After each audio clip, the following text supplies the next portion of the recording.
Giant Bombcast for Tuesday. Don't you talk over me. I gotta say what that. day it is. I like the He has to say the day. It's the Tuesday, February the something. 11th? 11. Hi. Yeah, 211. There's a certain amount of strife in here right now. I like the new can. Some animus. No, I mean I'm talking about video equipment. Oh yeah. Oh boy. Not We made an energy drinks. inconsequential change to the Pearl yesterday, The Pearl. and everything was fine. The Pearl. Everything was absolutely fine, but when it came to like stream time, Is that Pearl with an A or without? it's with With an A? yeah. Okay. Yeah. It doesn't run Pearl. I see. Right. Maybe it does. I don't know. Probably not. It probably does in the background. Is it time to just set that thing on fire? It's Well, so like it's we don't know what to replace it with, right? That was Yeah, always the that's- thing. that's It's like kind the of the Pearl thing. is kind of a key piece of gear that there's no easy. we're kind of at a point right now. Is it made by because we're only pushing out one Magic? stream It's that not. we could use like a cloud based What is kind of thing, but cloud encoding. yeah, Yeah, and I think that's and I that's think kind of we're what going to move to that through the propeller stuff. exactly. Real That- quick, what's that's the what we're Pearl? kinda- the Pearl is a video encoder, essentially. So it takes And- our video Yeah. and So encodes what it. we've traditionally used it for is like making one stream, that we push out from the vMix computer into many streams because our video player needed 4 different Quality types settings. of Right. quality settings essentially. So Right. technically 4 different streams. So we needed something that was powerful enough to take a high quality stream, chop it up into The many 4 other- different ones. Yeah, and then, exactly. And then push it out. It's a troublemaker. It's a troublemaker. And we don't. Jan is just wide-eyed and shaking his head. I came in here early thinking like, oh, today's going to be today's great. Things are going to be fine. The sun is out. And then Pearl decides to fuck up on Yeah, me. but this was it was the Yeah. change that we made was just like we want a static IP, for when we log into it. That's it. Of course. But Who wouldn't? yeah, it Pearl could not see anything afterwards, Awesome. but it could see our video setting. Like Yeah. it was fine. Like I feel like that is like that is one on the list of Pearl things. yeah, Like that was the thing when streams get interlaced occasionally. That's the Pearl, right? yep, that's the Pearl. You got to reboot the Pearl before the Gotta- stream to keep it from somehow randomly interlacing it. Yep. And it's not even like true interlacing. It's just like jittery. It's like, yeah. Yeah, because I I've guess tried it's, to take that footage and throw it into and then Premiere or deinterlace it? something Yeah. and deinterlace it, or And like that throw it into vMix or whatever. It does not do it. nice decomb filter. Oh, God. And I've been in contact with Epiphan, the makers of Pearl. I am not a Sent fan. them video footage, and Epiphoes. they have no idea. Yes. The Like- word back from Pearl has been like, I don't know. And like whenever You there's guys a still use this shit?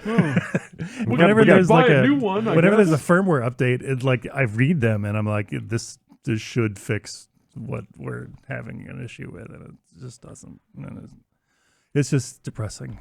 But And- eventually that'll be replaced by that cloud backend stuff that they're building, or they've built a lot of the. So we don't need to push 4 streams anymore, right? We just push No. the one. yeah, we push a couple. If okay, we're If pushing we're going out to to if we're doing a multiple- free stream, Yeah. then we're pushing out to like restream, Mm-hmm. and then also our propeller stuff. Ah, our the- Akamai. Joys of hosting your own video. Yeah.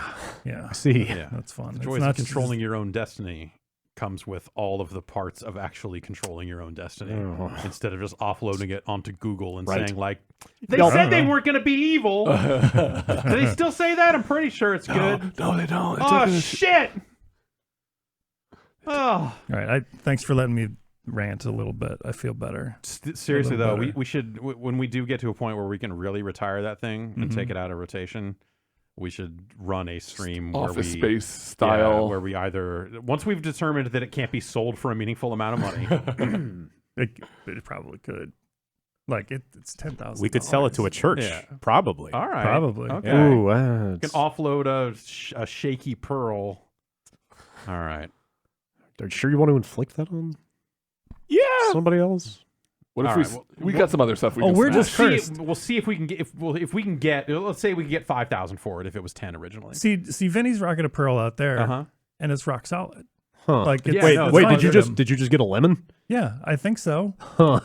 But also they won't replace it. Right, So Oh, it's not messed up enough. right. It's not on fire enough. Yeah. Yeah, we would have to like send it in and be without it, which we could get by.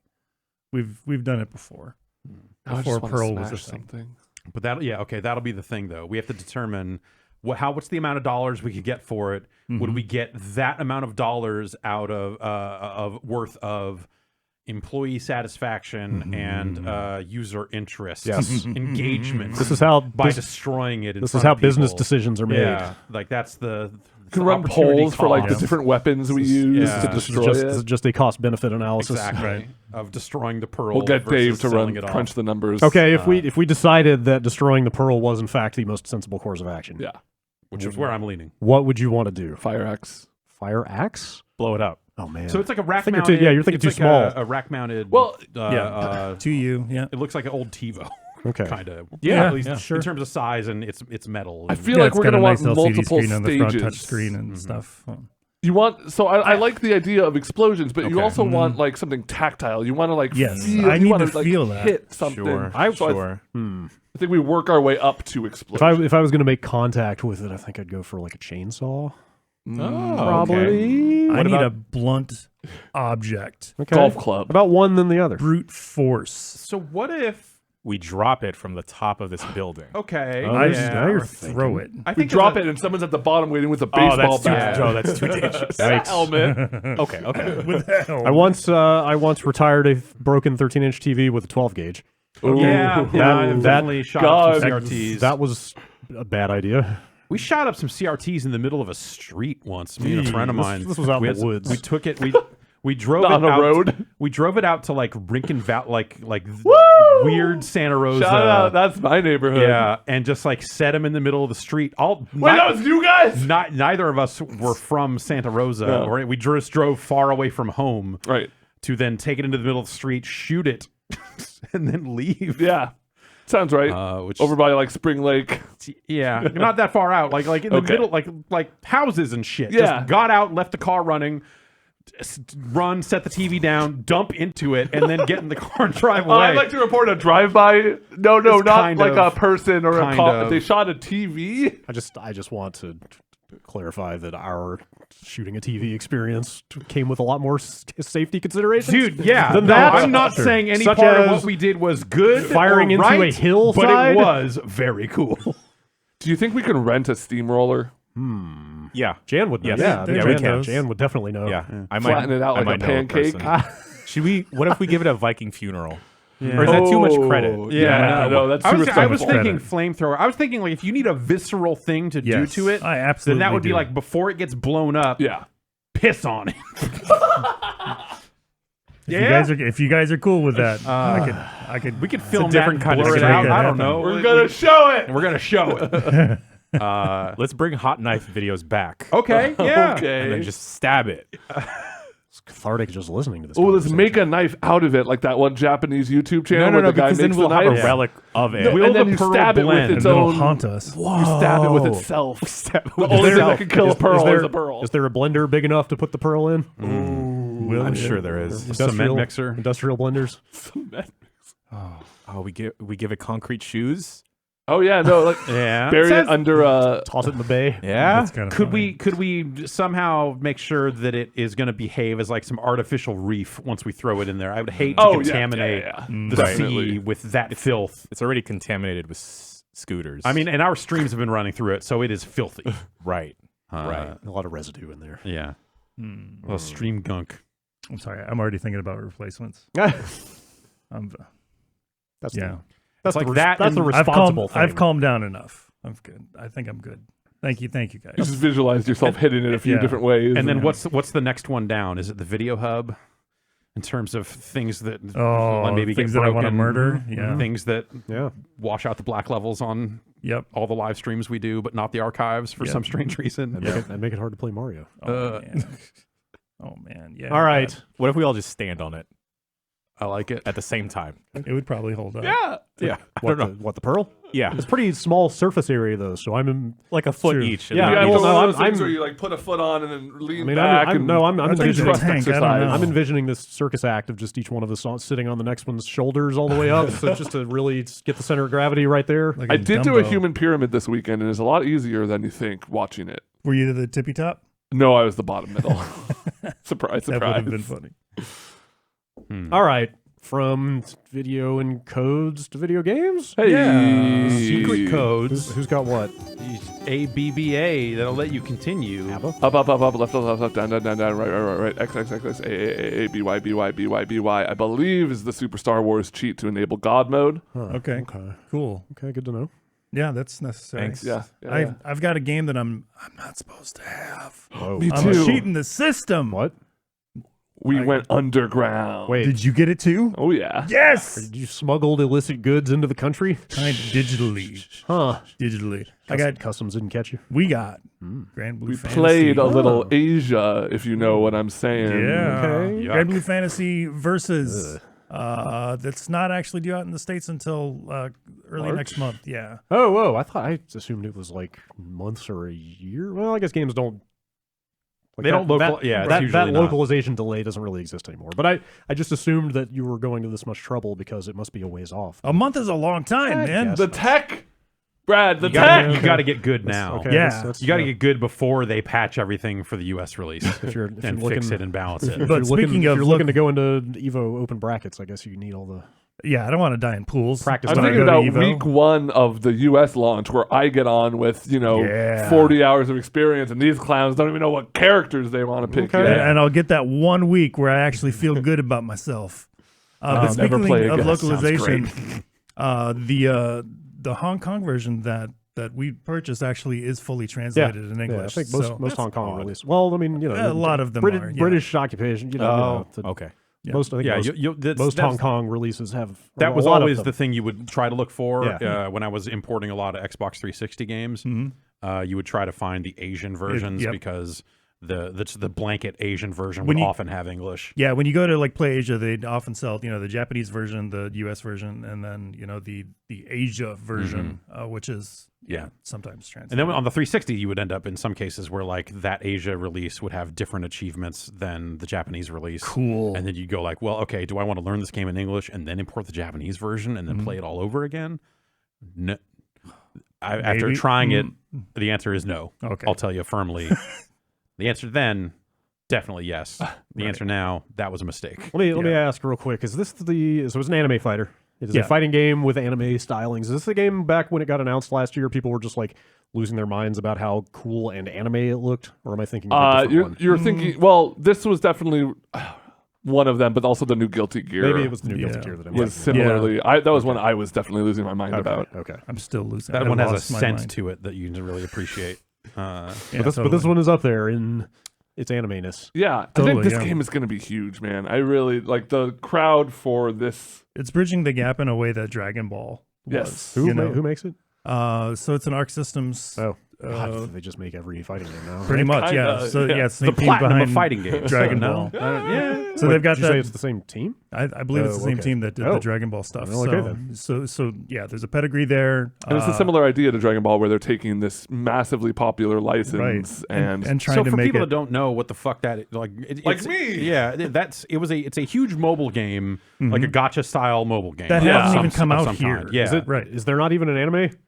Is it just an anime? there might looking at one? It this didn't- point. I don't think it started as an anime. Okay. this is all stuff I was going to look at before the quick look. If I forgot to talk about on the Yeah. podcast. But it started as a browser game. game. Yes. Yes. I almost downloaded it last week, and it was too many steps. Apparently, to that's get through it. translated as well, and Okay. you just got to get around the region. But and gotcha mobile game is like the main manifestation. That of was this the thing. And this like, is one of blew the up, blew biggest up. of the gotcha Okay. mobile games. So they just threw a bunch of money at Arxis and said, "Make us a game." And Huh. they're like, "Cool, yeah, you got it. We'll make a game." It seemed we played a little bit of it on the show on Friday. It seems real cool. Yeah, Yeah. it's easy to say yes. It's bridging that gap between newcomers and veterans alike, but this really holds true. I think because they're picking a bunch of systems from other games as well. Like it's got some DNA from like CVS2 with spot dodge and a roll forward and such. But it's also got more contemporary stuff like auto combos and whatnot. And that's on that's like like a all big- three buttons. That's a big Dragon Ball thing, right? Yeah. Kind of, The Persona Fighter had it. Yep. Yeah, there's a handful of their games specifically that they. But they kind of like double down. It's like your main attacks are all cancelable into one another, and it's super easy to just jut out combos. This doesn't like in Dragon Ball. You could just mash out one button, get like a super at the end. This one doesn't go quite that far. But So- you can kind of very easily bridge the gap if you like kind of have a basic understanding of how fighting game combos work. Like you'll do the auto combo. Like I was going through, I haven't played much of it. I was basically doing like training room for a bunch of different characters, and I would do their auto combo and then be like, okay, I assume I can do a special into a super here at the end of this, and like 8 times out of 10 it would just work like that. Yeah, it's very forgiving in that there's big buffer windows and stuff. And that, and there's still, very technical combos, very technical links and stuff, that you can do for max damage or whatever. But, there's a straight up special button. Yeah. So instead of trying to do like a quarter circle, and they're like individual to the character. Like some people will put up like a, like a parry shield or something, and other people will just do like a mash attack or something like that. yeah. Like instead of doing like a quarter circle forward command to do a fireball, you can do just like towards in the button to do the fireball. And this really does feel like they are trying to make something that is appealing to Granblue fans first and Arxis fans also at the same time. One of their big draws is they kind of talked up this huge single player RPG mode where you're building a party and you're kind of evolving equipment and stuff. Yeah, I played a bunch of that last night, and that seems a little more robust than your typical RPG mode or arcade mode in a typical fighter. You're building a party. It's going through I don't know the story of Granblue at all, but it seems to there's a rich history there. And it shows, like in these cutscenes, in the glossaries and everything. So what you're doing is you're going through a series of events, and you're getting new party members, you're getting new weapons. Each of these weapons have different attack values, of course, and but they also have like elemental values. So you've got to change those out, based on the area that you're in. For the most part, you're fighting just like inconsequential dudes. But then you'll also have like boss fights, which replicate like the raids of like the Granblue like mobile version or browser version, where they've got like huge life bars and shit like that. Is there like a world map in this RPG Yeah, mode? Are you actually totally. moving around, like going to towns and stuff, or Kind of. Well, no, you get to like a spot on the map, and it'll have like a series of quests that you can do. Some of them are just bonus optional quests. Some are story based, but you're not like walking around a town or anything like that. And that's pretty much the RPG mode in a nutshell. You're unlocking colors and you're unlocking weapon skins. Weapon skins, yeah. That's what I'm actually in it for. So I have to say, as someone who has like a little interest in playing this game, but watched a bunch of it on Friday, the I don't know if they're supers or desperation moves. Yeah, I there's forget what you both. call them. Like Yeah. there's some really good looking attacks in this game. there's some anime. You this push that game. anime button. And Yes. you get what you're looking Giant for. goddesses. Yeah. And Yeah. The wrestling, that wrestling right. Yeah. thing. Oh, Did you that was ever fantastic. Did you ever confirm if it plays out differently? Confirmed. It does. Confirmed. Man, that's Yeah. great. Wow, Yeah, you can get a 3 count. that's incredible. Yeah, That's so cool. But can you get a 10 count? Oh, well then this game. We'll just have to wait What's till on the the season character. pass? Yeah. Are they gonna they're gonna go there, put one of the haven't greatest fighting game characters of all time? It's a lot like that Dragon Ball game where it's just hyperkinetic, very fun to watch, even if you're not playing. Yep. Kind of Yeah. just a showcase of nonsense. Yeah, it's very much more neutral based, meaning that there's a lot of like not downtime, but like a lot of moments where you're kind of just looking at one another, and then somebody's got to make a move. Yeah, this doesn't Right. have like touch of death kill combos or Yeah, and it's not a tag game. Like Right. I feel like this game, even compared to like most other anime fighters, like it feels. Yeah. There's not like it doesn't have air dashes. It doesn't like Yep. it feels a lot more grounded and accessible in that sense, where it's a lot easier to parse what's going on because it's not a tag game. Right. You don't have like, oh, this Goku jumped out and this other Goku jumped in. What the fuck am I even looking at? Like it's very easy to look at it and go like, okay, I'm pretty sure I understand exactly what's happening at all times because it's just a fairly standard fighting game in that sense. But it's all animated out and it looks great. Yeah, it does. It does have that kind of like like 24 frames per second. Like Yeah, look that some yeah. people are I'm not a huge into. fan of it. Right. I've come around on it. I've accepted like why they do it. Yeah. At least in the cutscenes and that sort of, and in the supers. But Yeah, it's like a more- in action, it flows at the right frame rate. Yeah, it's it's fine. It's not like it's Or- 24 while you're playing it. Or direct way to just activate the anime center of your brain, right? There you go. When it looks like that. There you go. I want to activate. What if I could activate it twice or 3 times as hard by having the anime flow at 60 frames a second at all times? You know, Anime cannot be. Anime can't go at 60 frames per second. It would just be. It's too much. It's too much. The human brain can't handle it. I want Right. 120 frames per second. You know how they used to say in all that, films, in all animes. Only's anime. Yes. you know how they used to say you can't see over 60 frames a second? It's kind of like that. It's like the brain It's can't, kind of like that. Completely true. brain can't take in that much You anime. know when Goku uses instant transmission? Uh-huh. Like, imagine that at 120 frames per second. He'd be gone even fucking faster. You'd see him if they could if they had a see him if, just, like, if they walking if they could around. show that many frames, you would see him go from place to place.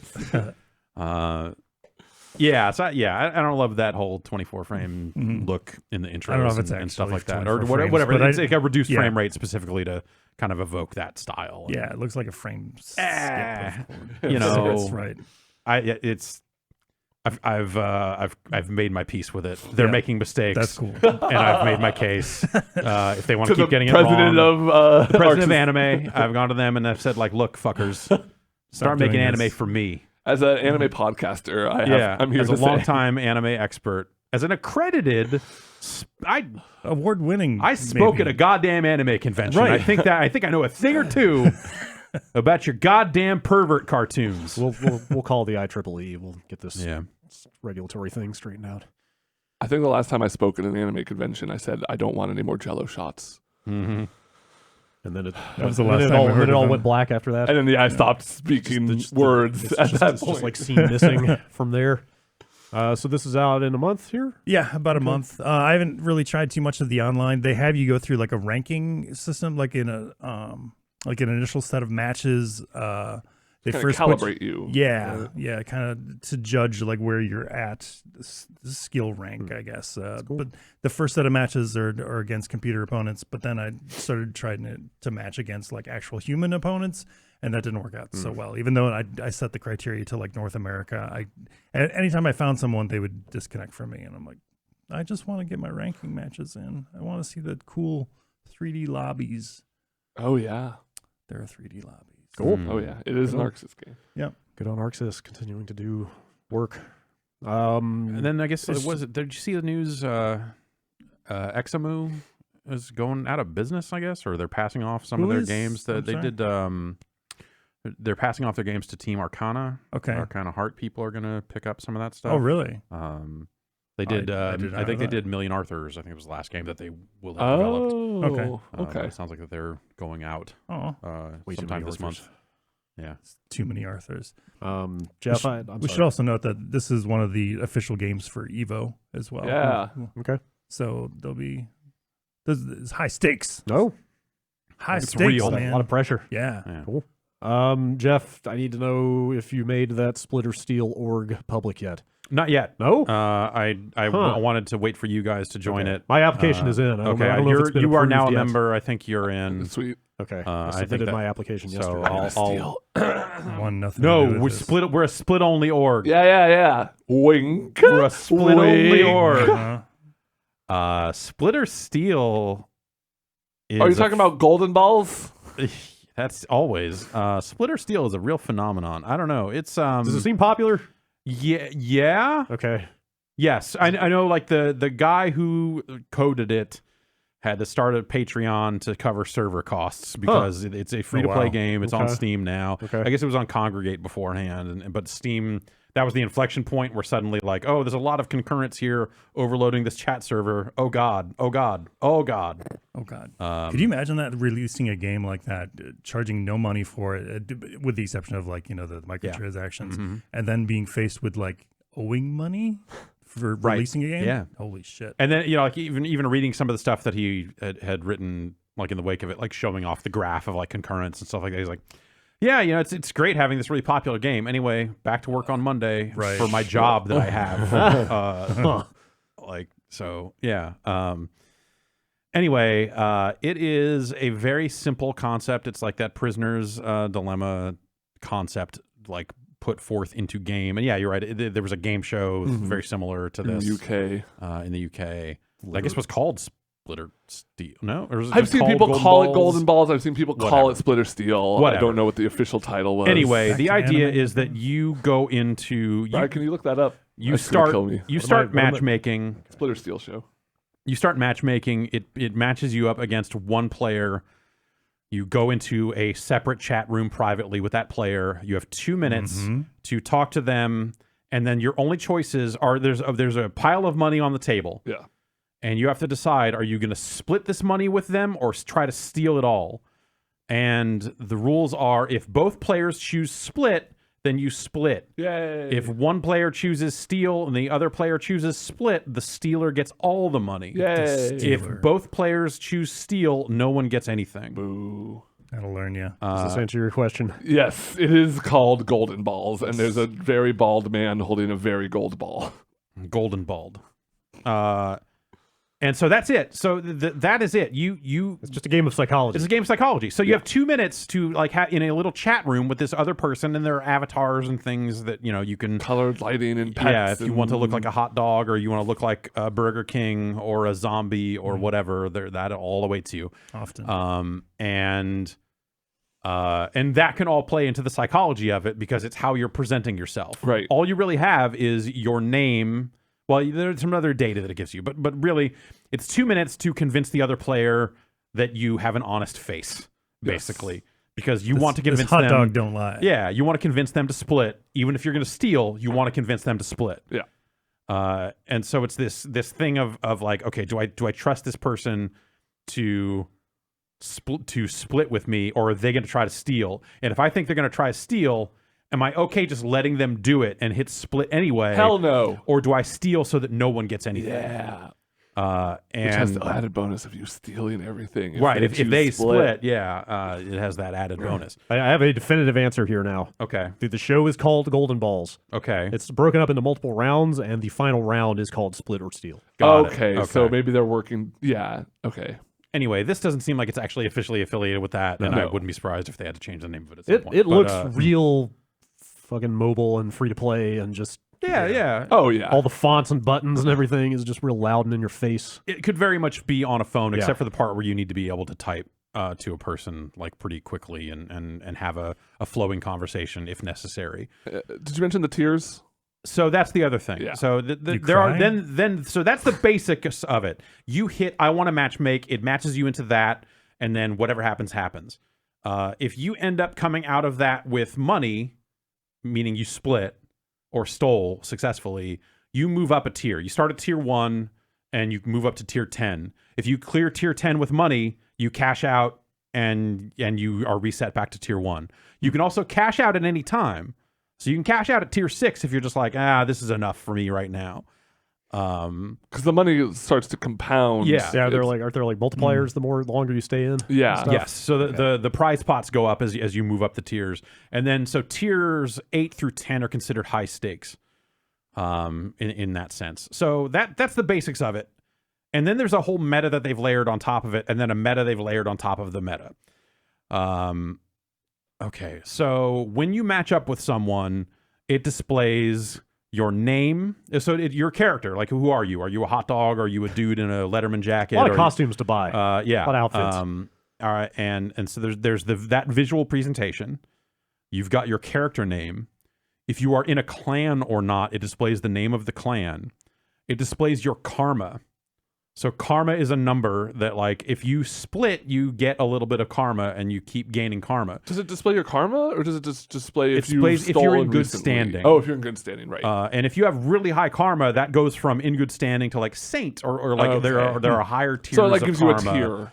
And then if you are stealing a lot, your karma gets lower and lower. And the hits to karma are way more severe when you steal than the gains you get for splitting, because they want to, if you're stealing a lot, they want other players to know that. So you can gain a bad rep, and then it becomes harder for you to get over on someone if you are rolling into this with really low karma.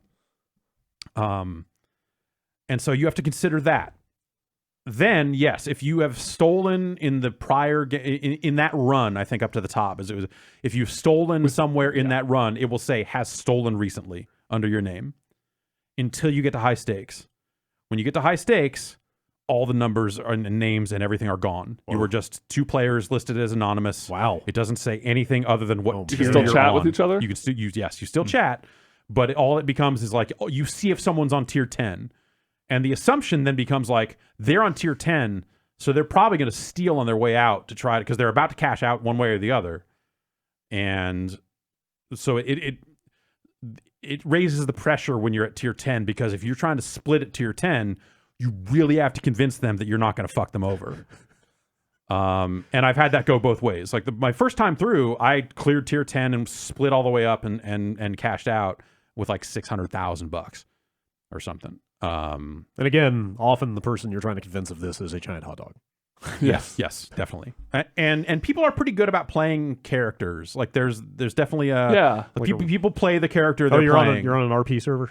Yes, definitely. We saw a little bit of that during our live streams. Exactly. People willing to play along. Yeah. I will say also, I mean, the trappings are not of a game show. You're in like a bank vault or something. Yeah. Mm-hmm. But all the weird ass costumes gives it a little bit of like a let's make a deal kind of feel to me. There's Of a like, weird whimsy to it. Yeah. That inspires a cowboy and a hot dog Yes. staring each other Right, down. Right. Yeah. So like I think at its purest, it's a guy dressed up in a Robin Hood-esque fucking outfit telling me, who is dressed up like a Burger King, that he's gonna sing songs of me as I split. and good. I'm going like, well, yes, of course I'm gonna split. Yeah. I'm a good king. We're splitting. But then I got to tier 10 as the king, and someone was like, you look like a rich man. Oh shit. And I just split. I was This like, is what Parasite's about. So I was just like, you know what? I'm going to split anyway, because this guy is not wrong. And if he wants to take it all, and I said, like, if you want to take it all, you can take it all, but I'm going to split. And he fucking stole it. And I'm like, okay, all right. Some people, and okay. So that's the first kind of fucking Yomi fucking wall. Then you've got a headquarters, and you build buildings in your headquarters. Oh, right. We didn't even get into that. And really on the so show. you can put down a hot dog stand, you can build a secret police force, a museum, and all these things have different impacts on numbers. So you'll accrue coins even when you're not playing if you build buildings that accrue coins. You also can... buildings will generate positive or negative karma. Yeah. So if you build buildings that are really good at so buildings will give you, like, let's say, a percentage bonus on splits or steals, depending on what you want to build. Basically, for every good building, there's a bad building equivalent, depending on what you're trying to min-max, for. And typically the buildings that give you the most money are the ones that give you the most reduced karma. Right, yeah. So you can get ones that are still decent money, but like 0 karma. Yeah. So like there's like, when you look at all the good buildings, the split buildings, basically, they'll all kind of give you some amount of positive karma generally, but it's a mix of like, this one gives you coins but no karma, this one gives you all karma, no coins, right. This one gives you like a percentage to your next artifact and all this other stuff. And then there are additional stats for the buildings that will help your clan. So they're like, buildings that are focused on like clan bonuses of a similar variety. Is that where that factors in? I never really quite figured that out. I think that's where that factors in. So you plop down these buildings, and then every 48 hours or every hour, it'll accrue something that you can come back and collect, and that will give you like so when I split, I'm now splitting at like a 1.3% bonus on splits or something. So then you have the additional social layer on top of that, which is which we didn't see any of when we played the game on Friday, but I feel like it's the thing that developed over the last few days. Because now the servers have stabilized and the world chat is now up. Oh no! When we were playing, it was down. It was being overloaded, all the other stuff. So now when you're not in a game, you've got a scrolling chat full of people being occasionally super racist and shitty. But also it's people doing things like saying, "This motherfucker stole at tier 6. Here's a list of names of people that fucking stole from me." Public shaming. Here's like. We're starting an all-split organization. If you have any loan shark buildings, don't even fucking apply to my clan. Here's the thing. Anyone can write any name for that. Yeah. I can just start saying these other guys stole from me. Right. Yeah. And so, but the thing that's happened now is you've got this weird social pressure to split all the way up to tier 10. and everyone generally splits all the way up to tier 10. So it's taken a lot of the fun and excitement and guesswork out of the lower tiers. And so it's ruined a lot of those conversations, because sometimes you'll just join a tier 4 game and the person will just click split immediately and not even type anything. And then you hit steal, man. Well, you don't know what they're clicking, but also like there's no point in that, because then you go into the next one branded a thief, and you get fucked at tier 5, which doesn't matter. I never got fucked after stealing on your PF. So you were playing before chat was live. Yeah.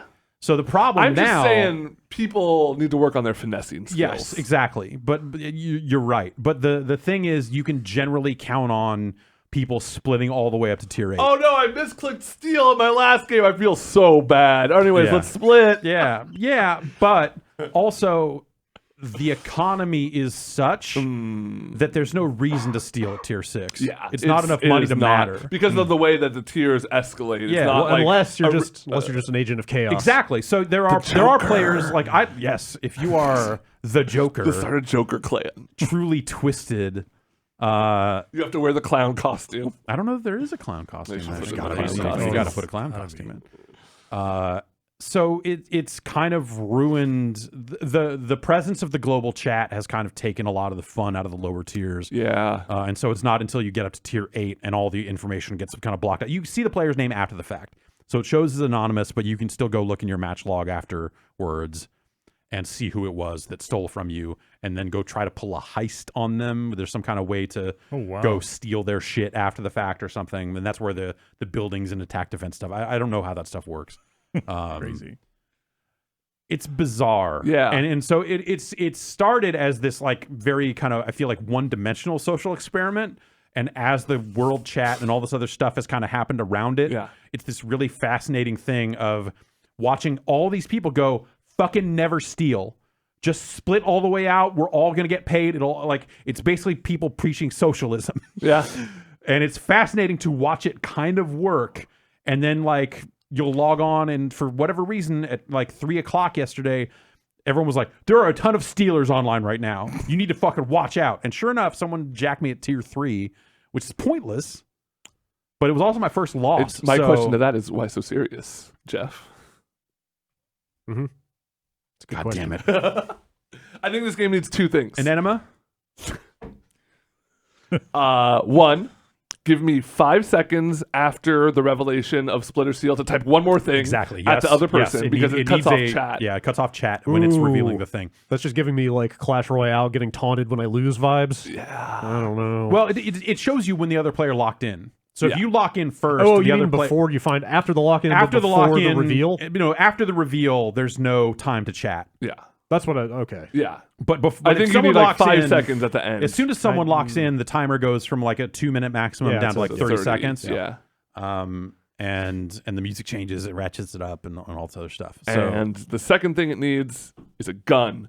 And you can use the gun if you think they're going to steal, and they steal, and you use the gun, you shoot them, and you get karma, a little bit of karma for killing a thief. But if they choose split and you shoot them, you get the game uninstalled, and you get IP bans. The gun is for high tier patrons only. Exactly. It's 99 cents per bullet. Yeah. So I feel like there are 2 outcomes for this game. Either in 6 months it's going to be a distant memory, or like by the end of the year it's going to be like the biggest game in the world. Right, somehow the most popular game on Steam. Right. Yeah, I don't know. Like, it's so I feel weird. like right now in its current form, I don't think it will last. Yeah. Because I think that it needs. Right now, seeing the world chat and basically seeing everyone generally behaving and just splitting, and seeing people like with their list of cheaters and list of known cheaters and all this other stuff, going through that chat, and not really having an incentive to steal at the lower tiers. It kind of sucked some of the fun out of it that we had on Friday. Like, it makes those conversations a little less interesting, because like I'm getting into my fucking king shit, and then as I'm halfway through typing it, they just click their selection in, and clearly they're not going to talk at all. And it's like, well, this isn't fun anymore. Yeah. If we can't like parlay just a little bit. It's the bizarre chat interactions are the heart of the game. And you also get people that are like clearly like pasting in the same intro line every time because they've Yeah, got we saw that once. They've got a long thing prepared when the popped game out first connects. a split second and after. It's like, okay, they've just got shit. This guy's got a I gotta script. They're steal just from this guy. copy-pasting.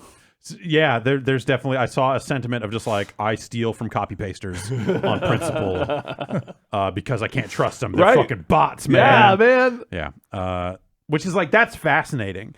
But I feel like the game probably needs a few more injections of that type. And maybe like tomorrow something will shift in people's attitudes that will shake all this shit up and it'll be different.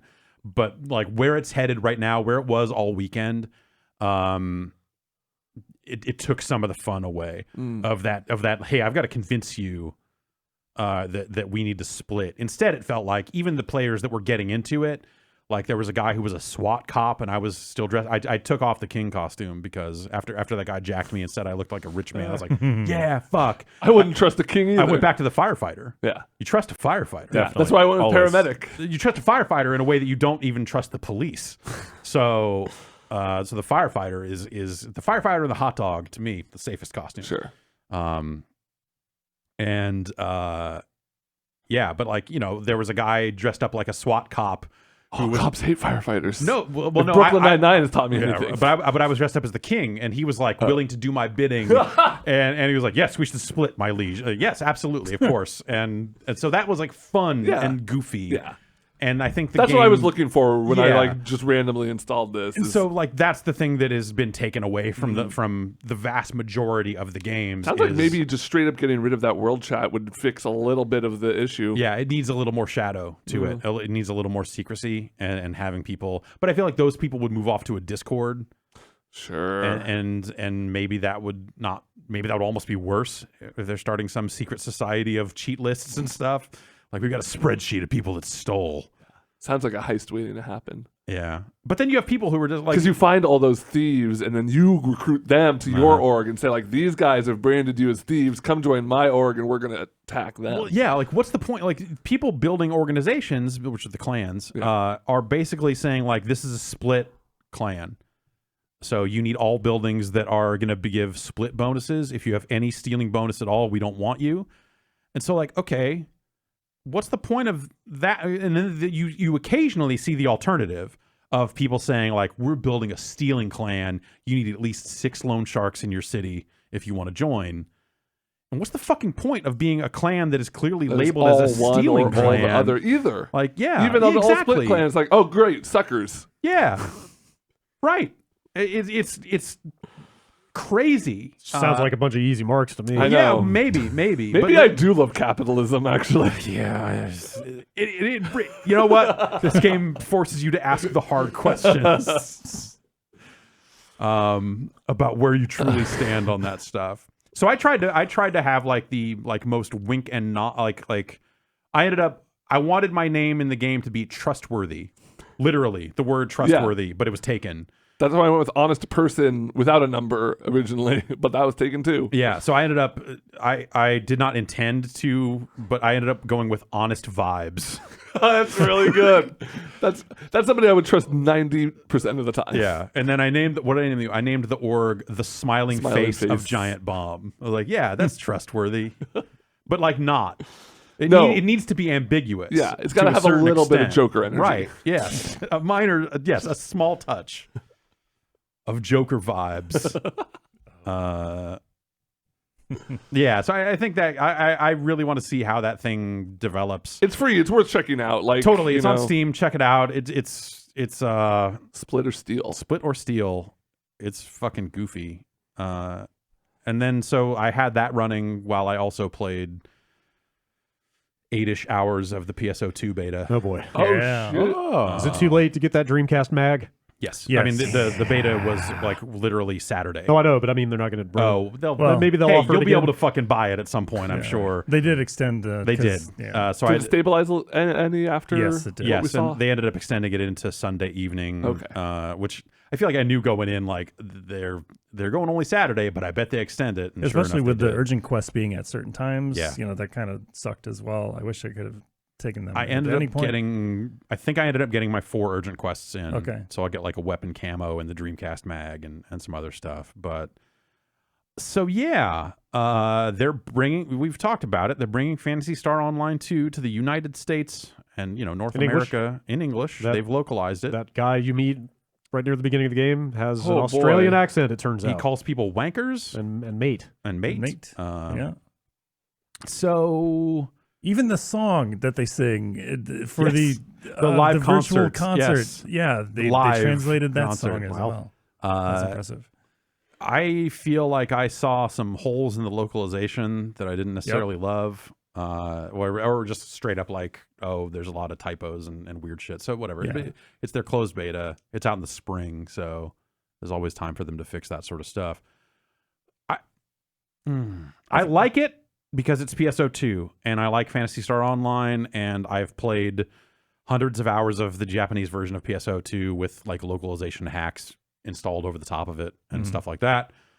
I feel like this game feels as old as it actually is. Yeah. yeah. When did 8 years? 8 years. I think I Like played 2012? enough to scratch that nostalgia, and also to find out that I might not be playing this when it comes out. Yeah. Like I got enough of that nostalgia trip. It's just too old, Yes. Well, too dated. Yeah, it shows its age, both visually and in like design, like Design the is the- menus. That's the big one. problem. Even watching it, The that's the one menus for are me. It was just like this. inscrutable sometimes. Yeah. it's a very old free-to-play game. Yeah. In a world where, I mean, you can consider this like it's coming out this spring, and it'll be a new experience for a boatload of players Mm-hmm. who have free-to-play games such as Warframe and Destiny 2 at their Yeah. disposal. Yeah. And this is covered in the kind of nickel and dime. Like, if Ooh, you're yeah. a premium set owner, which is like their subscription service thing, then you get this benefit. And when you drink a drink, you might get a premium effect if you're a premium set. Like, it just feels like very old in how they've constructed the monetization. And not all that stuff was turned on, and maybe that stuff could change by the spring. But like all those same menus for how they're handling all that stuff are there. Right. And that all of that aspect of the game, I just look at it and go like, this is not the type of free to play I'm looking to engage with anymore. I feel like If it ever was. if it ever was, right? I mean, yeah, like especially I think console players in general will look at some of that stuff and just go like, no way. Do you know if is Sega handling all the localization stuff themselves, or do you know if they I have a believe so. partner? I think so. Yeah, Okay. I don't know off the top of my head, but Like I'm just kind of wondering if they like just farmed this out as an afterthought, or if they actually I are, would be are like curious like to basically see, like are they really behind this as an initiative? I would really like to know. My number one question is why now? Yeah. Why ever? What if it's a precursor to PSO3? So that's actually. I wonder if they're like, hey, they're getting ready to do another one, and they want to make sure that they're not skipping a game on people. But also, there are aspects of the way this game is constructed and the way like the way it flows from mission to mission and quest to quest, and some of this I think got a little disrupted by XP boosters in the closed beta timeframe. But even from when I played it back when it was still, new, I don't understand how what the story is in this game and how they lay it out. Because if you just go into story quests at the quest counter and say, do this, it teleports you to the planet and plays out a cutscene that feels like you're walking in mid-conversation and then bops back out to the menu. And you can just do these in order, just over. There's no gameplay. There are some times where you can select like a thing your character says, but there's no real gameplay there. Mm-hmm. It just kind of shows these meaningless cutscenes about like, oh, we found a girl in the forest. Oh, the girl recovered and we need to go see her at the med bay. And she says her name. And you're just like, none of this makes any sense. It doesn't connect to the gameplay at all. It doesn't. And I feel like the story was always really disjointed in the game. But I always chalk that up to just like, well, I'm playing a weird hack It's a English fan translation sure. thing. Yeah. Maybe there's just something I'm missing here. But it seems like that, like even then there was like aspects of this like bingo card thing that you would do to get through the story of that episode or that chapter. That it feels like they just took that out and said, "Fuck it, watch these cutscenes." Huh. And maybe that's just because now they're on like episode 3 of it or whatever, and so episode 1 they just don't care about. But I don't know. But it's it doesn't make any sense, basically. I other than the idea of just like, you're all part of ARCs and you live on this spaceship and you're bounty hunters and you go down to this planet and fuck shit up. And you're a robot with a cowboy hat. And I'm a robot with a cowboy hat. A sick cowboy hat. None of the actual like story stuff in terms of like meeting a character or this mysterious girl on the planet or all this other stuff, none of it feels like it is cohesive in the least. It just feels like a fever dream. It's a fucking mess. It's a fucking mess. Does the mysterious girl have claws? No, not that I've seen. And so I think that aspect of it just feels bad. Like, you do want some form of storytelling in a role-playing game, even if it's an MMO. Like, even if it is like, hey, I'm just going to get with friends and grind out quests and we're going to have a good time shooting shit while shooting the shit. Like, that's all fine and good, but there still needs to be something there. And this feels like it doesn't have that. And I don't know how much of that was disrupted by like, I completed a quest that suddenly made me like level 18. And so I don't know if and so that qualified me for like way more quests than I would have been otherwise. And so I don't know if there was just an aspect of like, oh, now you can just kind of button through all this stuff because the combat is what it is. So I don't know. It's strange. But also, like a lot of aspects of it feel very old in terms of like, and they feel like old PSO in a way, where you go to the quest counter and sign up for a quest and then it loads and you can party up, or there are some quests that'll be like multi-party, so multiple parties will be in an area. But I feel like the game doesn't do a good job of explaining its systems at all. There are menus and you can dig that out and go to their website and dig through their manual and figure out what a lot of it means. And a lot of it is stuff that I've kind of like figured out halfway just by playing a lot of it years ago. But again, like you mentioned, like stack this up against other options available to players. It's bizarre. Like you just look at it and go like, I don't understand why in 2020 or 2019, whenever they decided to make this move, like why did they think this was the time? Like the story we always heard back in the day was like, they had originally planned to bring this game to the US. They showed it at PAX East one year, I remember, or some PAX. And they're like, yep, PSO2 definitely coming. Yeah. And then they went completely dark on it. Yeah. And the story I heard at the time was that they started running numbers on what it would take to manage customer support and a payment portal, like basically like keeping that game up and running, both from server costs and the human cost of supporting it, and the like, oh, how do we figure out the payment aspects of it and all this other stuff. And this was back when it was only on PC, like before it was even on Vita or anything like that. And my understanding is that Sega ran the numbers on it and said, we don't think this will turn a profit. It's actually a bad idea for us to do this. And so they just kind of walked away from it. That was the story I'd heard. And I don't know how true that is. It seems likely. And so for this to kind of come back at E3 last year out of nowhere, it was like, okay, awesome. And then for instance, why? Also why? But then the whys only increase when they put the closed beta out and you play it and go, this is straight up that game. Yeah. Like they didn't like try to massage it into like a more modern take on the free to play. Like they didn't take this content and gameplay. Yeah. And so that's just fucking weird, man. It's a relic of that time. It's crazy and it's wild. Do we know if Microsoft has any involvement in it at all? I don't. Or did it just get announced? There's a quote from Phil Spencer in their press release about it. So but my understanding is that it just got announced at their conference, and I think even when we talked to him there, like it wasn't exclusive to Xbox. They're not dumping a bunch of money. And into it is coming to. They have a Windows 10 logo on their site, and I believe I want to say that people dug Steam out of somewhere in their online manual, saw references to Steam. But maybe that's just the Windows 10 store and not Steam. I don't know. The official thing they display on the website that you can't quite click into just says Xbox Live and Windows 10. And when you go to log in to their website, the only button is log in with your Xbox account. So I don't know if that's something that they'll turn on that stuff later when they're good to go elsewhere, or what the deal is. But yeah, for now that closed beta only ran on Xbox One. And they're talking open beta next.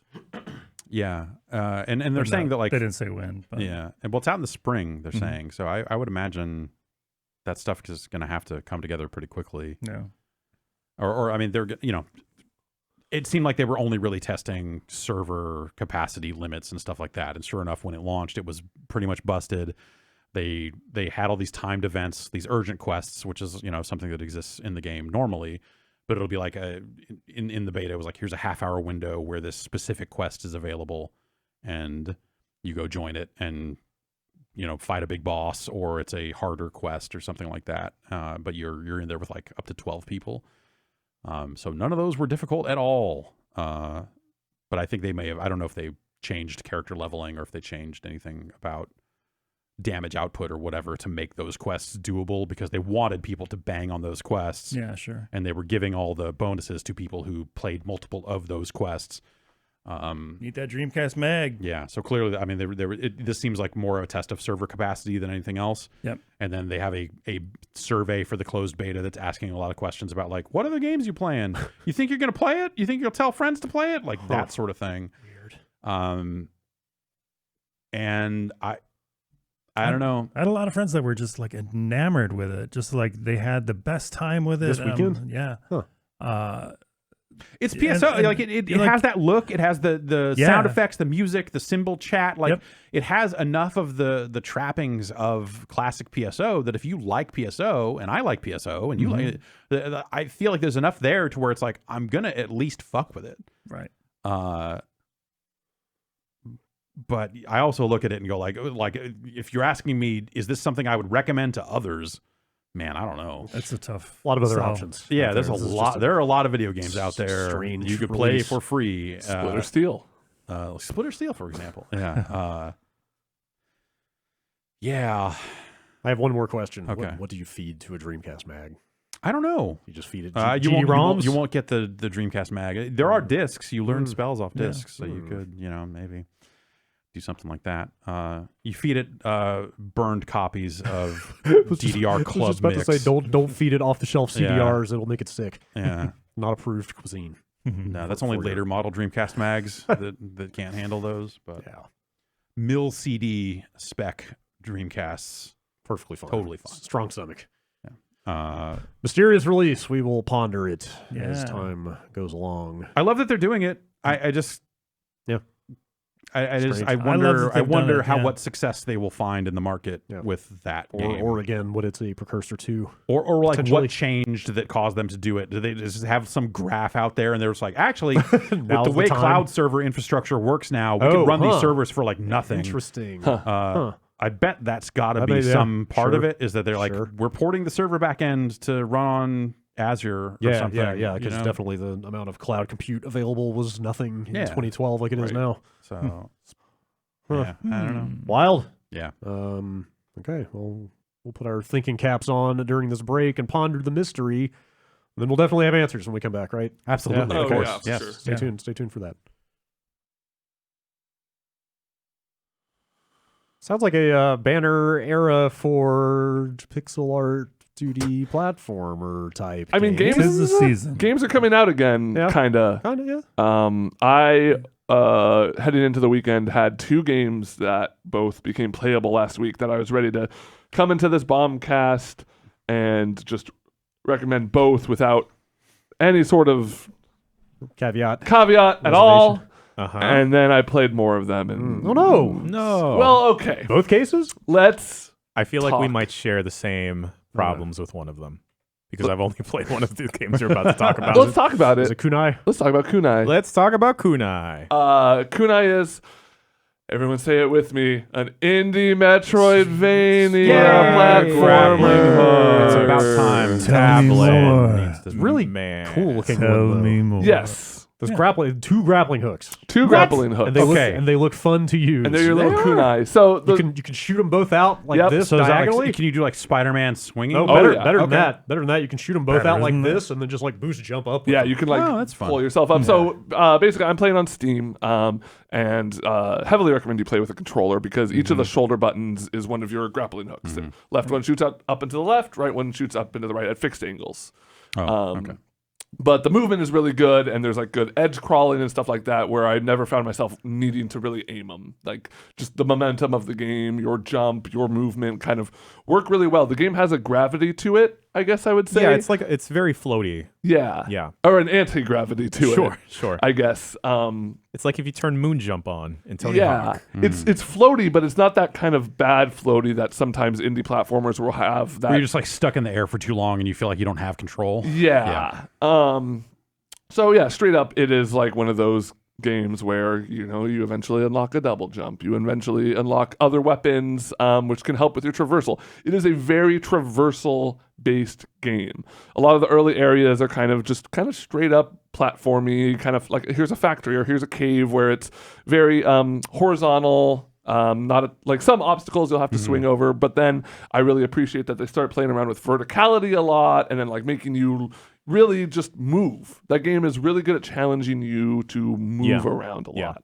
It does with the grappling hooks, just like grappling straight to like almost any surface. It does what I wish Flint Hook did, where like Flint Hook was like a game like maybe 2 years ago now. Yeah. 2, 3. And like that only had fixed grappling points. Here you can like you feel super mobile. You're just zooming through the little screens. You can attach to anything that's not like anything that looks like a clear kind of reflective. There's certain like tiling that's like you obviously cannot grapple. No here. grab. Yeah, you're not like really aiming it. You're just hitting the button and just going for it.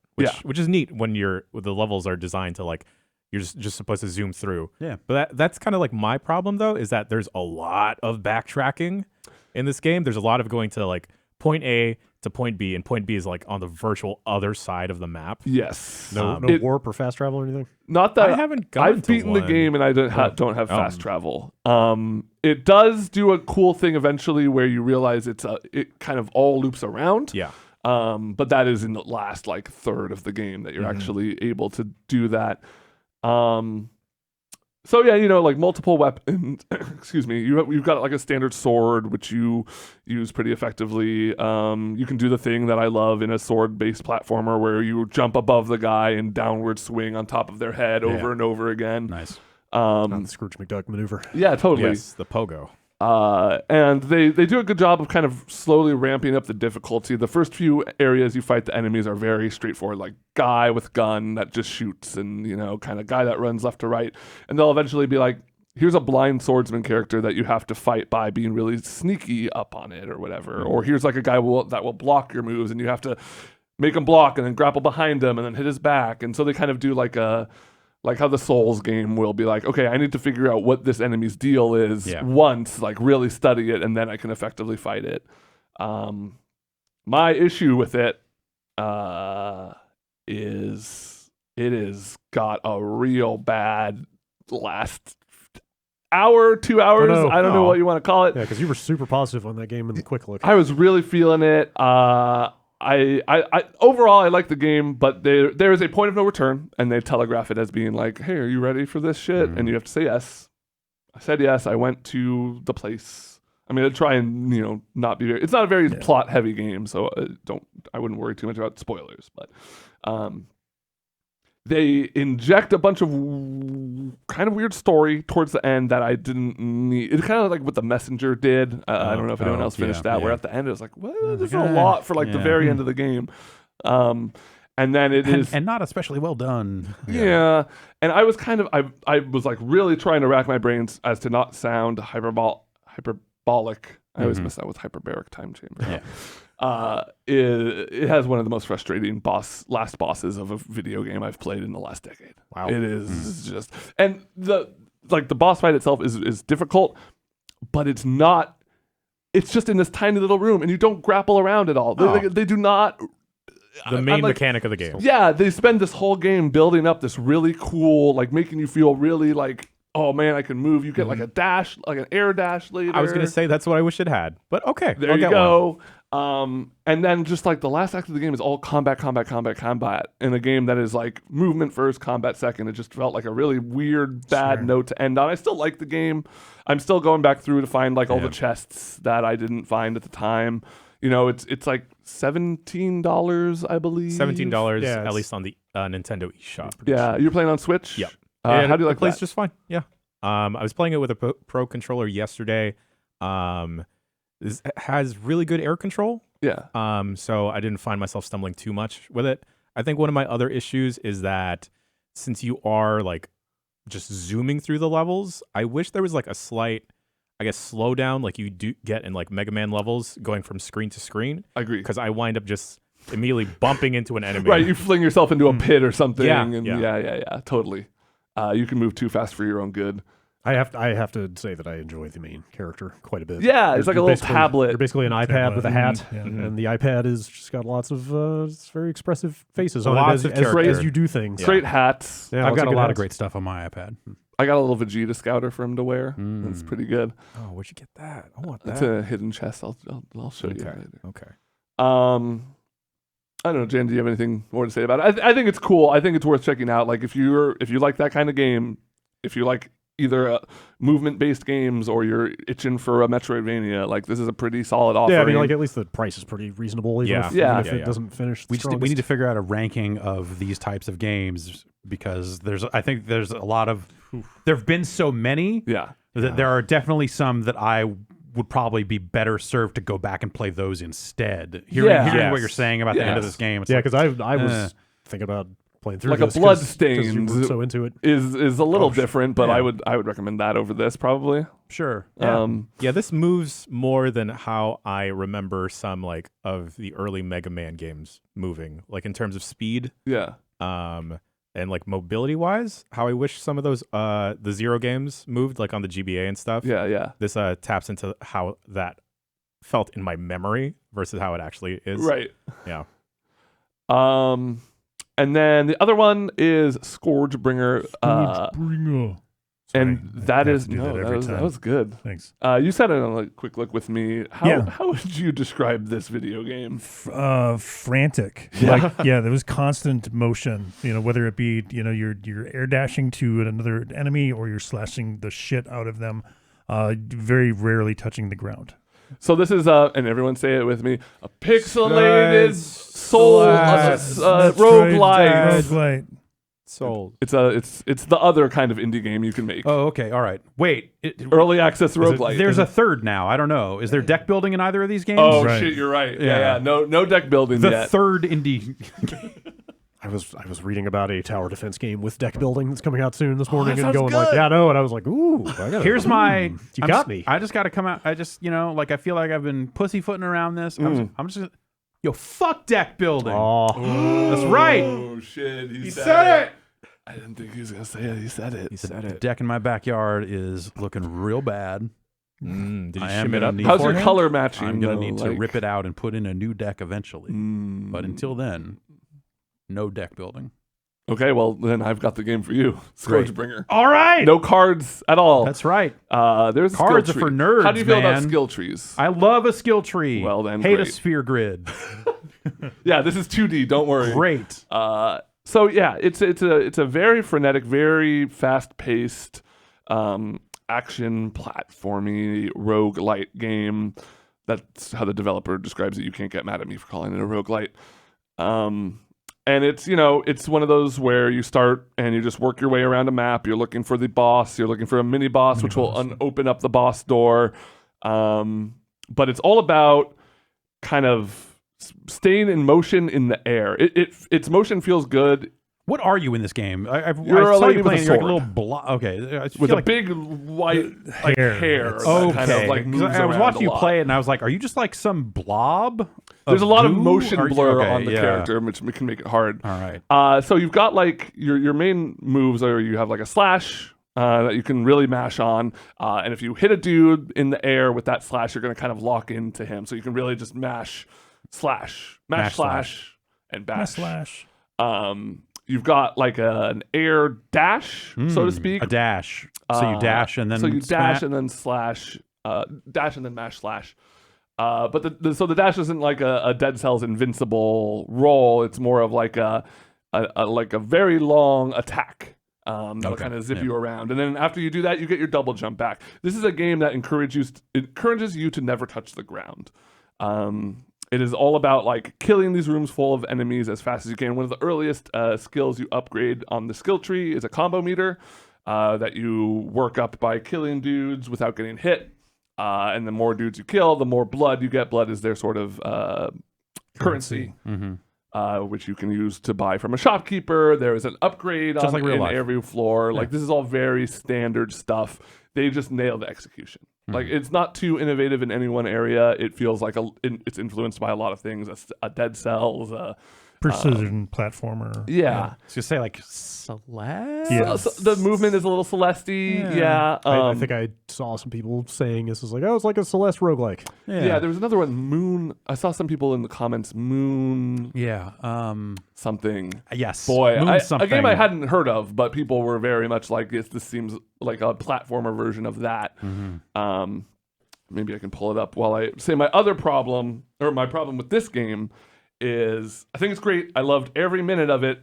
The issue was, it was about 180 minutes of it, because this is an early access game, and I unlocked the entire skill tree in 3 hours. Oh wow. I beat the 3 worlds that they had in there, beat the last boss, and it just straight up was like, hey man, this is a vertical slice of this game. We're going to add more as the time comes. I just feel like right now, for, I think this was also $17. 15. I just 15. It's actually like $13.50 right now for launch sale. And they had an additional thing. I think you can get an additional 10% off if you own Dead Cells. Okay. Yes. Yeah. And man, yeah, Moonlighter. Is that the game? Moonlighter. Yes, Okay. thank you. It's just maybe not quite there right now for the money. Like, Sure. I enjoyed it my all time seems cool. with it. Maybe there's just not quite enough content for right now. Yeah, I'd say Yeah. maybe like wishlist it, keep an eye on it. Maybe in a couple of patches. I don't know how robust their roadmap is. I think they're still kind of figuring it out. It's a very small, like, they're listed as 2 people on their website. It's a French development studio. This is kind of their first major game. So who knows if they're trying to scale up and all that. Like, Sure, hopefully, right. hopefully they can, because I think what they have right now is a really, really good foundation. I just think it needs a little more meat on the bones. It's weird. Yeah, because this is actually on Game Pass as well for That's the right. Windows Store. It's on PC Game Pass. Yeah, Oh, interesting. PC Game Pass. Yeah. But yeah, that's Scourgebringer. I mean, like, it looks great. It feels great. It's just a little lacking right now. But it's nice to have these kind of flawed games back, because, like, I don't know about you guys, but after Game of the Year, during Game of the Year, it's a time where we're like, oh yeah, there were a couple games that I really missed out on, and I'd love to play those, but like, I'm never in the mood to start another like 60-hour just like things with other games on the horizon. It's nice to have these little kind of like, oh, I can just like chew on this game for a few hours and then move on and wait for the next big release or whatever. Yeah, I've been meaning to get back to Journey to the Savage Planet, because it feels like one of those of like, this is probably like maybe a 12-hour game or something, maybe. Yeah. And then I'll just be done with it, instead of making a gigantic commitment. All right. Video games. News? News. Talk about the news? News about video games? Maybe? Man, what do they think of We'll this? see. Video games and the people who make them. Wait, video games are made by Pete Now. I've heard everything. Yeah, right? It's mind-blowing. This Dan Houser exiting Rockstar thing happened like right at the tail end of last week's podcast. Yeah. But I still feel like it's the biggest thing. We touched on it briefly, but I still feel like it's like the biggest thing that happened in the last week. Yeah. So here we are. Did he get burned out on those 100-hour weeks? I mean, there were like multiple details we didn't have when that Yeah, news came right. out last week. It was just something that I think they dropped in their Yes, their it was like earnings literally in like a stuff, financial or financial report. filing. Oh, wow. Like literally a document filed with the SEC. Yeah. Is what revealed this news, because this is a thing that affects stock price, so they have to And it did. notify the government. And in fact, the Take-Two stock price did dip 4%, according to this Ars Technica story. There's a little dip. It's But not just the WWE. Companies making WWE games are also man, how deep does this go? all the way. So I don't think we knew last week when that news came out that he has actually been on. Yeah, he'd been on leave for a long time. I remember extended hiatus. I or remember whatever they hearing call that it. For he like a had year, taken a yeah. leave sometime after Red Dead wrapped, Yeah, or I think it was like or I want something. to But say March 28 or Spring 2019. of 2019, yeah. So yeah, that would have been like kind of after the dust settled from Red Dead shipping. It Yeah. sounds like he's kind of already been out of there. yeah, So I feel like I remember like the report, like some report about Yeah. him being on an extended hiatus, and yeah, that maybe it just never came back. yeah. Yeah. So That seems like slightly less surprising in light of that. Spend a year away from work, and you're like, man, this is all This right. is all right. Yeah. I can. Turns out I can fill my days. It's different than I've got some other stuff I'm into. Especially when you've had that kind of money. profit sharing Yeah. arrangement with Right. a company of that size for like 15 years. What was the other thing? There was so this came out as part of Take-Two's bigger financials. The other thing that kind of caught my eye about all this is, along with that detail, they also reported that Grand Theft Auto Online made more last year than it ever has. Yeah. That's nuts. That in fact, this past holiday quarter was the biggest holiday quarter to date Right. for Grand Theft Auto Online, Yeah. which Why now? kind Like, of raises questions It's about just what. put in the Yeah. Like what casino, The casino stuff. But yeah, Like they shipped a bunch of new updates. Like they've just adding tons of stuff to it. But The- also, it's just heist- been heist continuing updates. to grow, and Yeah. they keep selling copies of the base game at like a So that wild was, rate. That was part of all this. So they reported Yeah. as part of these financials that GTA 5 hit 120 million units life to date. wow. And Jesus. breaking down the previous reports, that means that it sold like 20 million just in the last year. Yeah. Which is 20 million fucking copies of GTA Insane. 5 in Right. 2019. What is that, a 2019. 7-8-year-old game. When did was Suddenly, PSO2 makes a lot more sense. yeah. yeah, it's almost 7-year-old game selling 20 million copies a year. But like that online stuff, and you have to also factor in like there are going to be people that are buying it for a second platform. Yeah.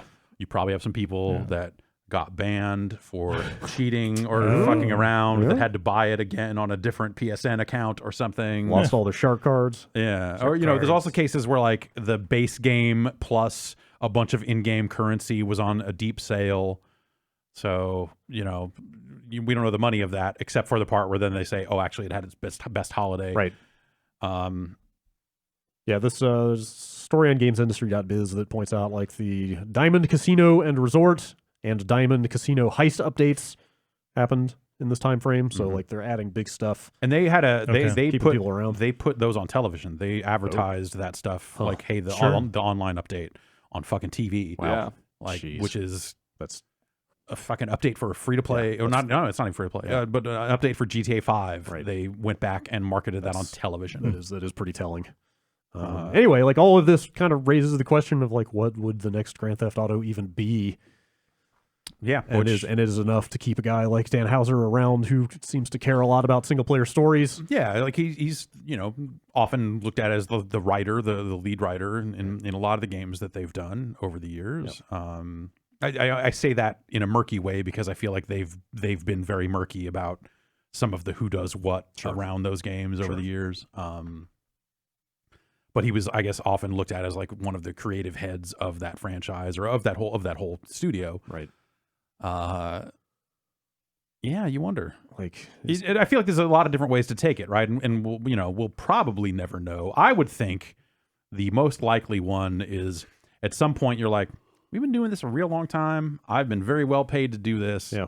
Maybe I need to think about doing something else. kind of told like not exactly the same story, but pretty Yeah. similar stories Or over like- and over in this or franchise. just even forgetting that, it's just like, hey, like maybe I just get out there and just see what's out there. And if it's nothing, then I've got the money to do nothing also, I assume. I don't know. I don't know how much money that dude has, but he's probably doing okay. So maybe it's just like, hey, I don't need this job anymore. It's okay to walk away. But yeah, then maybe there's also that level of like, hey, the online stuff is clearly where the money is at. Also, society has gotten to a point where aspects of it look a lot like the dumb GTA jokes we wrote years ago. So I want to say, was there some quote from him somewhere I saying think like, he was the what do one you that even said, do? like, how do you even satirize Which, yeah, like this? this. Yeah. And I think like if you look at all that, like that's,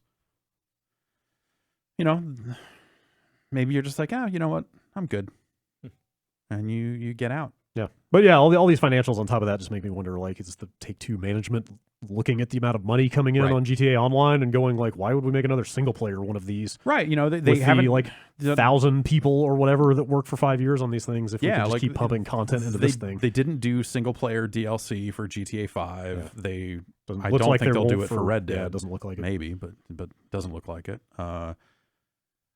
And those were cases where and you wonder like would Take-Two then say like, well, you have to keep making this? And they've traditionally been a studio that's been able to get out there and kind of make different things over the years. Less so in like the modern, or like the current era. Yeah. But like Rockstar is also the company that said, fuck it, we're going to make a game based on The Warriors. Right. Like years later, based on the classic film The Warriors, that PS2 game. Like it's like it's ridiculous that they did it, but also like they had earned the clout through GTA to be like, no, this is what we want to do. Right.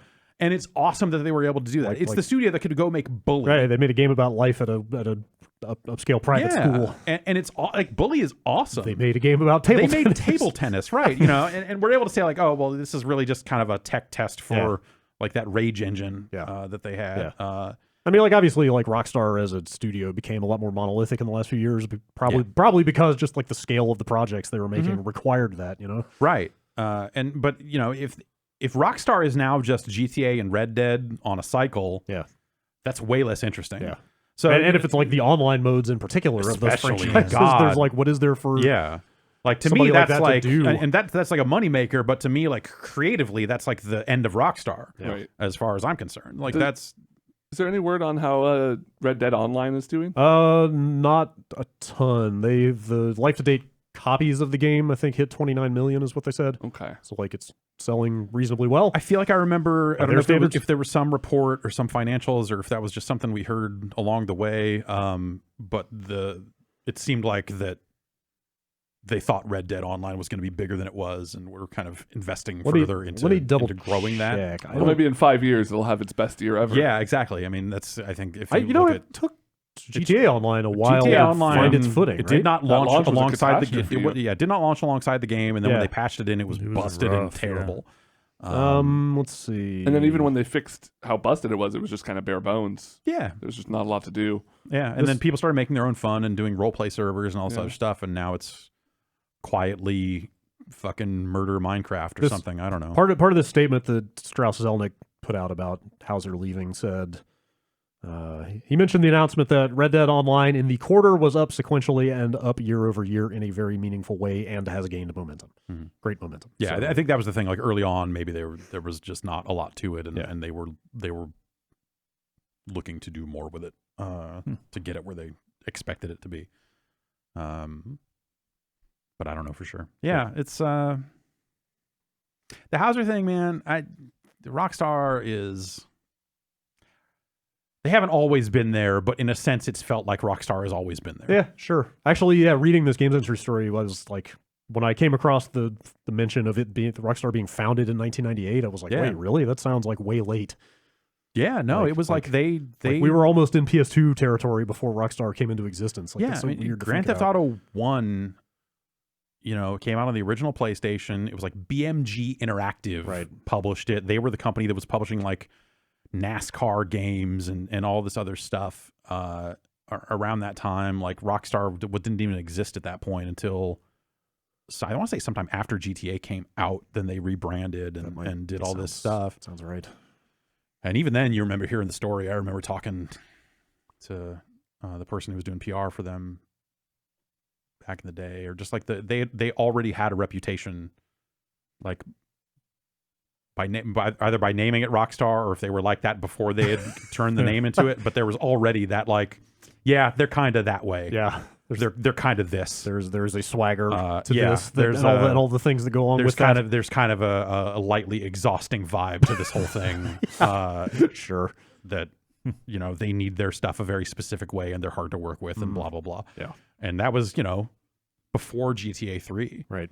When GTA 3 was coming out, they were still bringing games to our office to show it off and stuff like that. Dude, I sat in on the demo for Smuggler's Run. Yeah, and yeah, so there was definitely a time, and I want to say that time was, let's say, the day after GTA 3 came out, that Rockstar was suddenly like, we don't need to do this. We don't need to bring our games to you. You'll come to us. Or to E3. We don't need to go to E3. They did come to E3 for a little bit after that. I think I want to say there was like 1 year past that where I think I saw the Warriors at E3 maybe.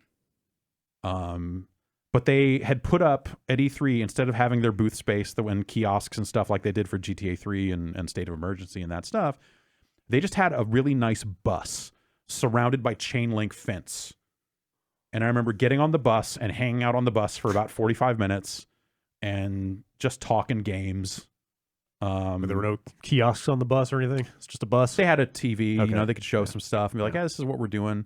But like that was always the Rockstar way. Like when it came time to show off a new GTA, the first time you went to them to see GTA, you didn't see the game. Yeah. You saw a bunch of movie clips edited together that said, "Here's the vibe of the game." Yeah. And that was all the way. That was, I think, through San Andreas, but maybe that was also when we stopped getting invited to those things. I don't know if they changed their ways or what happened, because there was that day that we all got iPhones, the day that we're supposed to come by, and they couldn't call us because all our phones were being transferred over to these new phones, and so the appointment didn't happen. And then they decided they never wanted to talk to us ever again. For a while. For a while, and then there was that GTA DLC stuff when they came at us with lawyers and decided they never wanted to talk to us ever again. For a while. For a while. But then we went to see GTA 5. Yeah, Like we did. that reveal in a hotel room. Yes, we And did. it felt like incredibly high stakes. It's like, dude, it's the 5th Grand Theft Auto. What the fuck is going to happen What the in fuck here? is even going to be the 5th Grand Theft Auto? But that's always the thing with Grand Theft Auto. I feel like every one of those games I reviewed, I always came away from it thinking like, I don't know how they make another one of these. And in the run up to the reveal of the next Grand Theft Auto, thinking like, there's no way this game could be any, like they've peaked, they've topped out. I think and then going like, oh, actually, holy shit. I feel like I specifically had that feeling going into 5 of just like, it's just going to be Well, like, 4 I feel again, like but with a different sentiment- character, right? And But- sentiment on 4 turned in a weird way where like, I thought 4 was really good. And like over time, and I feel like when 4 came out, everyone was pretty positive on it.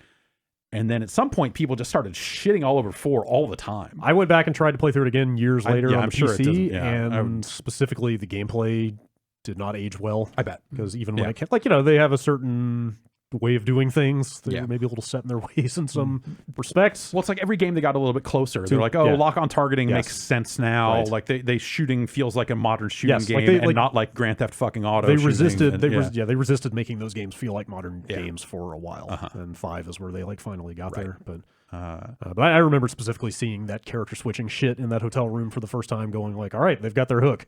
Yeah. Like, this is wild. yeah, That you can swap between these characters, and it's like they've still been doing shit while you weren't there. And it also felt like this weird thing of just like, oh, they're like able to tell multiple styles of GTA story here. Right. Like you've got your little slice of San Andreas, you've got your, like Yeah. like that aspect of Yeah. it like felt natural. Yeah. And yeah, that game was fucking cool, man.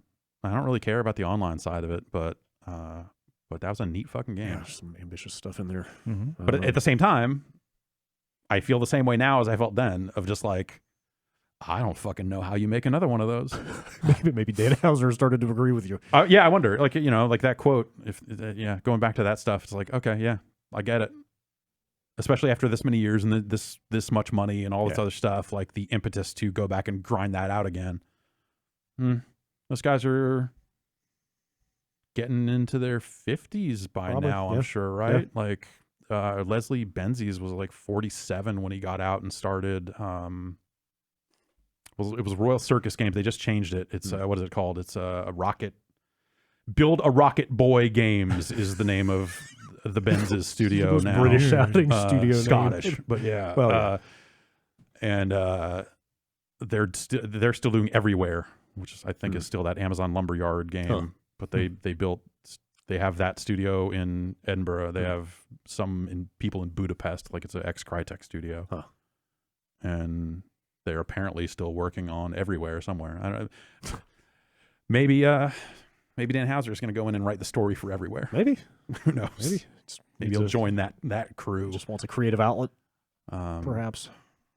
but I don't know. This now feels like end of an era type stuff totally. where, for all the faults of Rockstar and all the fucking weird ups and downs that they've had both publicly and like the fucking just behind the scenes fucking grind that working with Rockstar had been, they're much better now than they were. Oh yeah, night and day. But all through that PS2 era into PS3, like all through until like GTA 5, I might even say, or Max Payne 3 might actually been the first time that like working with Rockstar on something felt like it didn't have this like specter over it. That was like right after we got back to this building. Yeah. We got review code for it Yeah. ahead of release, which was like, oh my Right. god, I was this like, is wow, weird. It's like unprecedented. Rockstar says things are different now. Yeah. I don't know if I believe them, but all right. They're going to send us this game, so we'll see. Yeah. Anyway, it just really Yeah, makes you wonder where this is going for them. Yeah. Like they're obviously going to keep making Totally money yeah. hand over fist, but And you wonder, like, it'd be very easy to look at this and say, well, that's now like the creative aspect between Leslie Benzies and Dan Houser. You've got like, and other departures along the way. Like the people that were often thought of as the faces of that franchise are gone. You've got Sam Houser, and he's still there. They he's talk still, him up in that. and he's still the president of Rockstar. And you know, he did certainly touch those games in some way, but you know, I think it was often like, well, Dan does the creative stuff, and I'm over here doing business. That always seemed like the split. So I don't really know what his role was on, or how much he touched those kind of modern Rockstar releases. Yeah. So like, is it the same thing anymore? It's really tough to say. Yeah. And at the cadence that they release games, it could be a while before we figure it out. Totally. Yeah. Could be like another 4 or 5 years or something. Right. Huh. So, So that's you know, not to get all fucking reflective about the history of Rockstar, but like I feel like this is the fucking like seismic change. This potentially like the thing that you look at and go like, oh well, now like a lot of people that you think of as the shadowy figureheads of this franchise, like most of them are gone. And what does that mean? They were also able to still feel like they were Rockstar within Take-Two for so many years. And you wonder if it's still that or not. Yeah. We shall see. Speaking of grinding it out on video game development, Casey Hudson, remember him? Yes. Mm-hmm. It's the general manager of BioWare. He basically, they posted a blog update on the BioWare blog yesterday, basically confirming all those rumors about rebuilding Anthem, more or less from the ground up. I wonder if they got on, because it didn't come up at all on the earnings call, and I wonder if that was the thing where they were like, okay, it's time for us to say something, because if we don't, people will really start to speculate. The people who are left caring about Anthem will give The up. people who you're really going to need when you sure. do that relaunch. Yeah. Right. I mean, it's the people who are willing to put up with the early stuff and presumably will only like it more once the new stuff is in there, and then can be your most vocal people of like, come back to Anthem, it's really fun. Yeah, it sounds, I mean, from the sound of this blog post, they're full on trying to Final Fantasy 14 this thing. Yeah. Give it the Realm Reborn treatment. What were the things they hit? End game content, loot experience. Yeah, that first paragraph kind of is like, we kind of know what you want. Kind of the whole thing. I mean, he basically says, quote, it will, like, talking about what they want to do with the game, quote, it will require a more substantial reinvention than an update or expansion. Over the coming months, we will be focusing on a longer-term redesign of the experience, working to reinvent the core gameplay loop with clear goals, motivating challenges, and progression with meaningful rewards, et cetera, et cetera. Yes, please. So, yeah, like... I mean, those rumors were talking about like full-on art treatments, just like pretty much anything you could think of to make a game better. Sounds like the only thing he mentions in here that they're going to keep is the flying. Yeah. Or, while preserving the fun of flying and fighting in a vast science fantasy setting.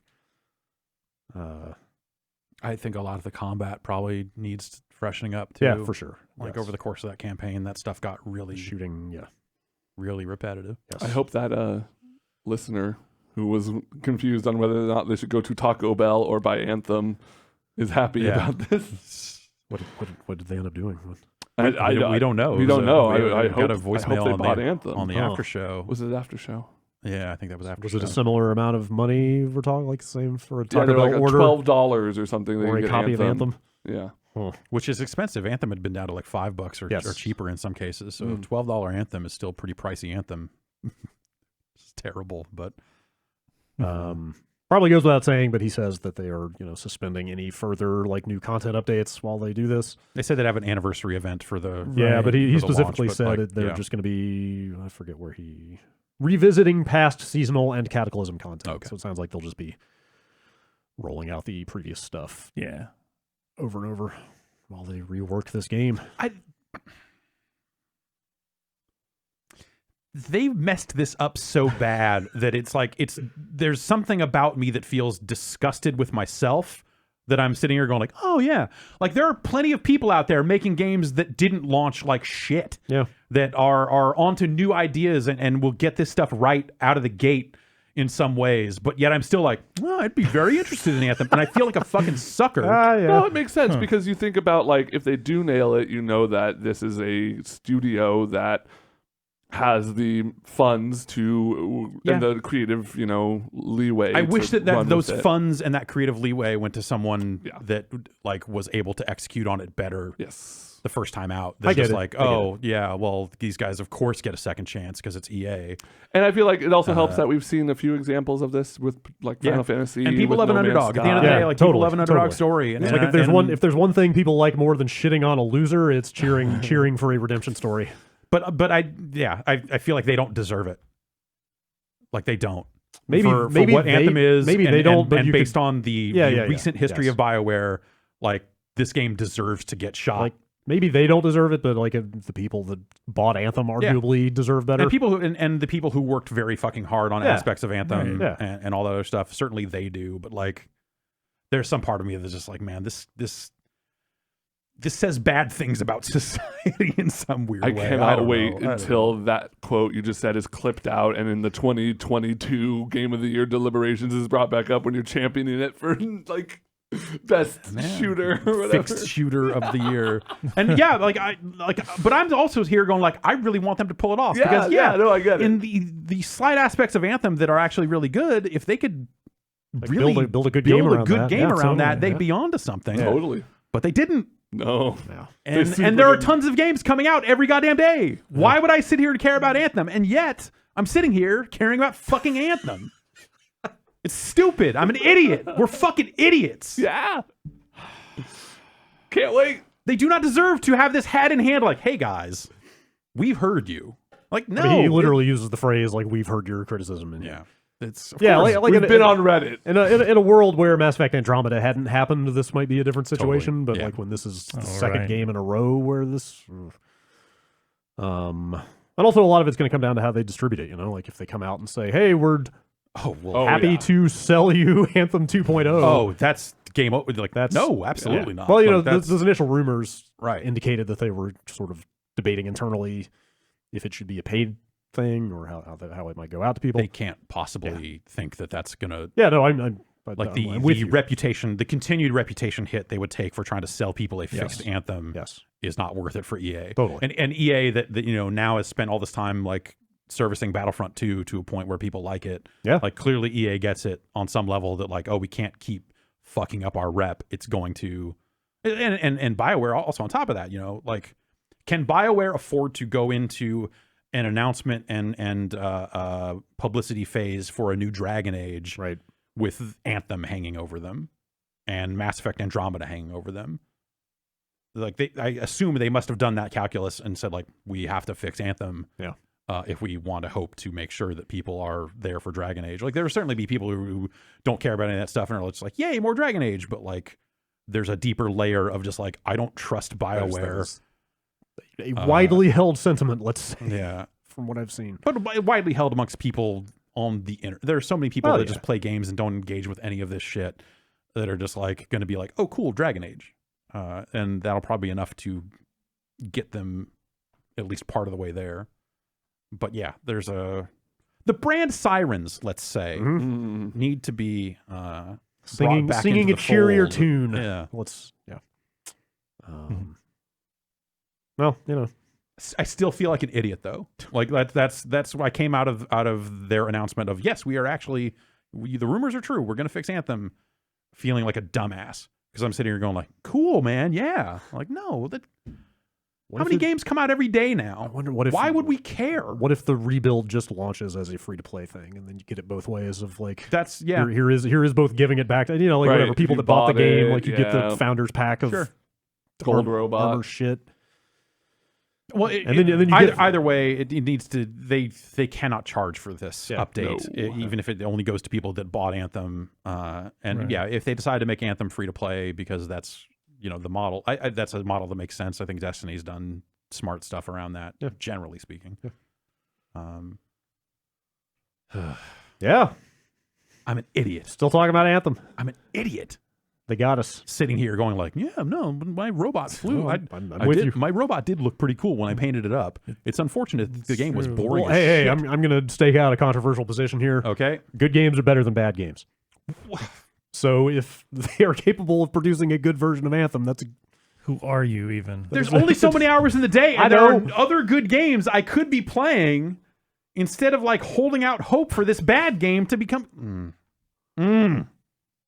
At least feel the warm feeling of happiness for people who are playing a good Anthem. People should play good games and not play bad games. Yeah. All right. Well, now that we've come to that definitive conclusion. God damn it. Let's see. Ubisoft also reported some financials last week, during which they promised that they will ship 5 AAA games by April of next year. Of course. So over the next 14 months. So what is that? So they said 3 of them will be between October and December of this year, and then the other 2 will be between January and March of next year. They confirmed Watch Dogs Legion. I mean, they delayed a bunch of games a few months ago, right. So this is not super surprising. They said Watch Dogs Legion, Gods and Monsters, and Rainbow Six Quarantine are 3 of those. Oh, okay. And those all were delayed. Those were supposed to be out by whatever, I don't know, this mid this year or something like that. AAA seems like a. I don't know that I would have said Quarantine seems like that does not sound like a traditional that's not what I would think of as AAA. That's not a knock against got that their game. Different. No, it just always felt like a deliberately like a service game. Yes, that seems like a live service game, not a sort of.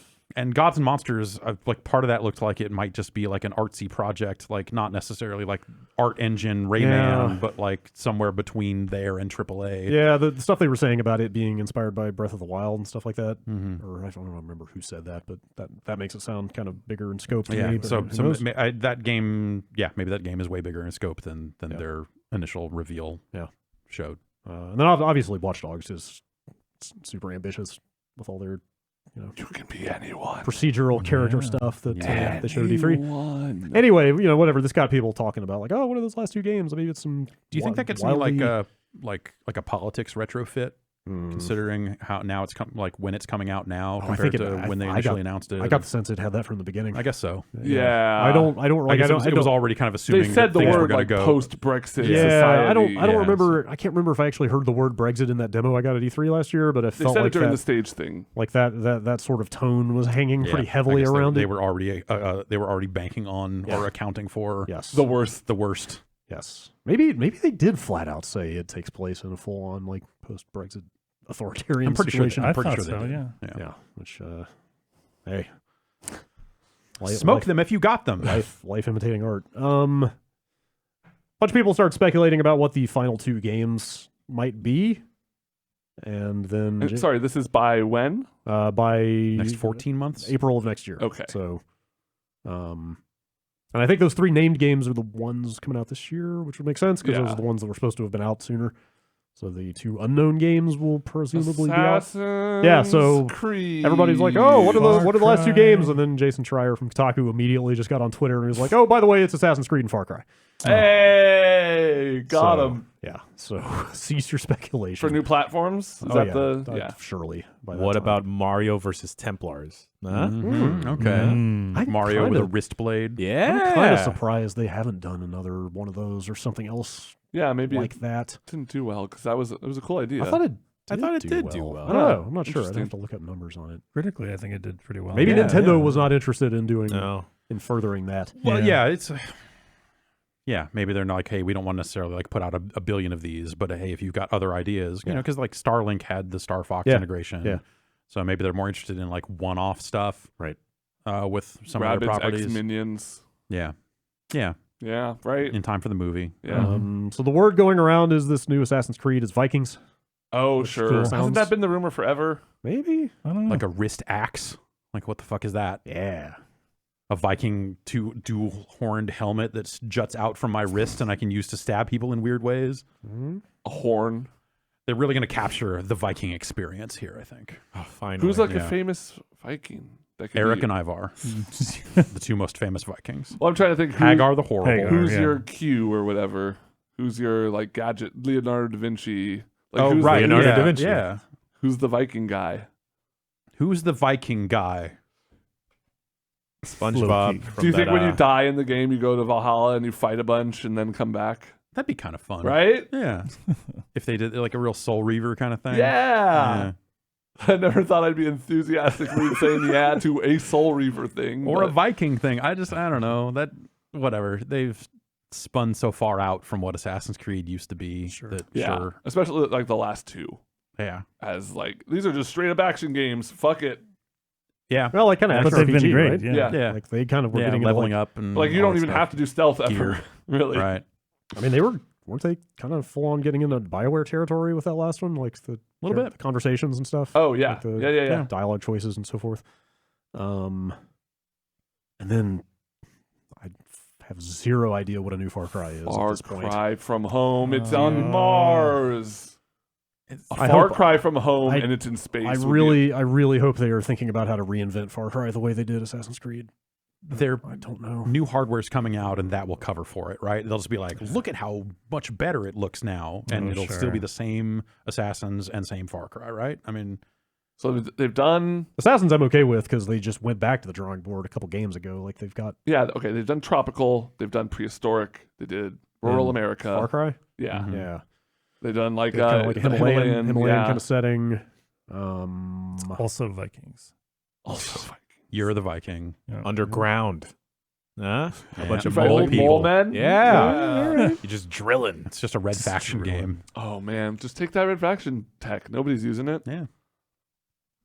They confirmed that Beyond Good and Evil 2 will not be out in that time frame, It's not a real game. nor will Skull and Bones, That one is real. the pirate ship game. Oh God. Yeah. Yeah, wow. right. I think I played Beyond Good and Evil 2. I'm pretty sure they let us hold a You controller touched it, right? Yeah. and move a character around. I yeah, think. like play is maybe a. I can't remember. Maybe they just showed it to us. God, remember that demo where they were just flying around that town hawking? Yep. Yeah. Hey, if you think about it, next generation technology is all about being able to fucking zip around Yeah. spaces with no loading. So Yeah, it's actually, kind of- the gimmick they were showing off in that game Yeah. seems way more kind of pedestrian once you Yeah. factor what these consoles are going to be able to do. or in terms of just like it makes that possible in a way Right, that like right. when Or you it- saw that yes. then you were like, I don't know how That's they not do how this. video games it Yeah, feels but- it feels way less like Magic Right. and more just like, oh, this is where all games are going. Yeah, it's like, oh yeah, I guess you could do this, Yeah. but with a pig man yes, instead of a Spider Man, everything's better with a big man. Spider Ham. Yeah.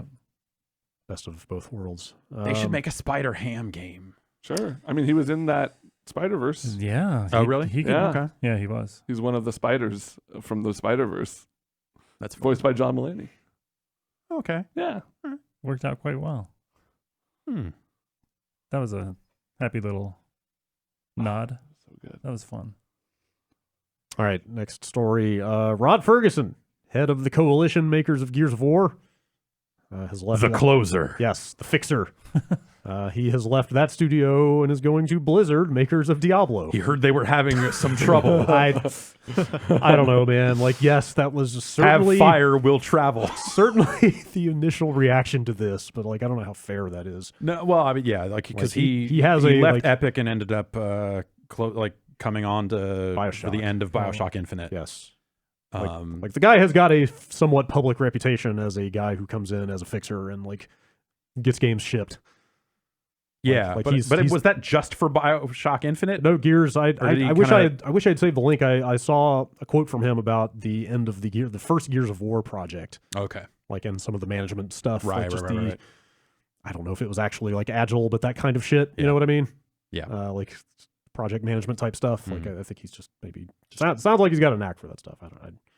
Some people do. Very Um, organizational. Yes. Anyway, whatever. Like, it's probably kind of a major stretch to immediately look at this and think like, oh, Diablo needs help. Hey, well, Blizzard kind of needs help right now. Yeah, I I mean, know. like they have. You also say like But I don't. Mike Ibarra left Xbox to go over that's there. right. Yeah, he's so there's also like, there. you know, are him and Rod tight, and did that Possible, lead yeah. to some kind of door opening? Like, And who also, knows? like a bunch of major figures have departed Blizzard. Like they just, there's probably some degree of like management vacuum. They just need people there to layoffs. steer the ship. And but Rod at the same time, Rod had become the face of Gears of War. Yeah, Or, I'm sorry, Gears. It's funny, like all of the reporting around Gears this is Pop. still Yeah, calling Gears it. Pop, yes. Everybody's still calling it Gears of War. Nobody is adhering to that brand pivot. I love the brand pivot of just calling it Gears. Because everyone just called it Gears. Exactly. Like that, and that was the reason they gave. It's just like no one calls it Gears of War 4. They just call it Gears 4. Fuck it. Yeah. It is kind of like refreshingly sort of flexible around your property. It is like when Modern Warfare 2 tried to just say Modern Warfare 2, but then they lost that fight. So, or had some weird split difference. I forget what it actually was. Yeah. He has always. He seems like a talented guy for that type of that aspect of game development. So, Blizzard could probably use more people like that these days. Yeah. You look at Warcraft and you're like, man, come on. Like you're right that Blizzard certainly has had its troubles over the last few months, but like none of that appears to be development related from what I've seen, except maybe for the Warcraft 3 stuff. Yeah, and I mean even that is maybe like just a scope of project, like not having enough time kind of thing. And if you look at the complaints about the early footage of that Diablo mobile game, and people being like, this looks like a straight up ripoff of this other Chinese mobile game, there's not a lot of people. I don't know. I feel like there's a lot of faith that needs to be reclaimed, right? I feel like there's a lot of people who aren't ready to trust. People Blizzard. seemed interested in the Diablo 4 cinematic stuff they showed. Yes, So good cinematic stuff, and them kind of broadly talking about it was a good first step, and I think that it helps that they're bringing in heavy hitters. But I wouldn't. It probably can't hurt. Yeah, totally. I mean, maybe it could. Maybe got a big clash of styles or something. But It should be cover based. Yeah. Stop and pop Diablo. What does that even look like? It's more of like a stick and click. Love it. Yeah. Okay. Love it. All right. I hate it, but I love it. Yeah. Let's see. There's a bunch of scuttlebutt going around. It's not super duper confirmed, but it sounds like System Shock 3 may have been a victim of the Starbreeze implosion. No. Yeah.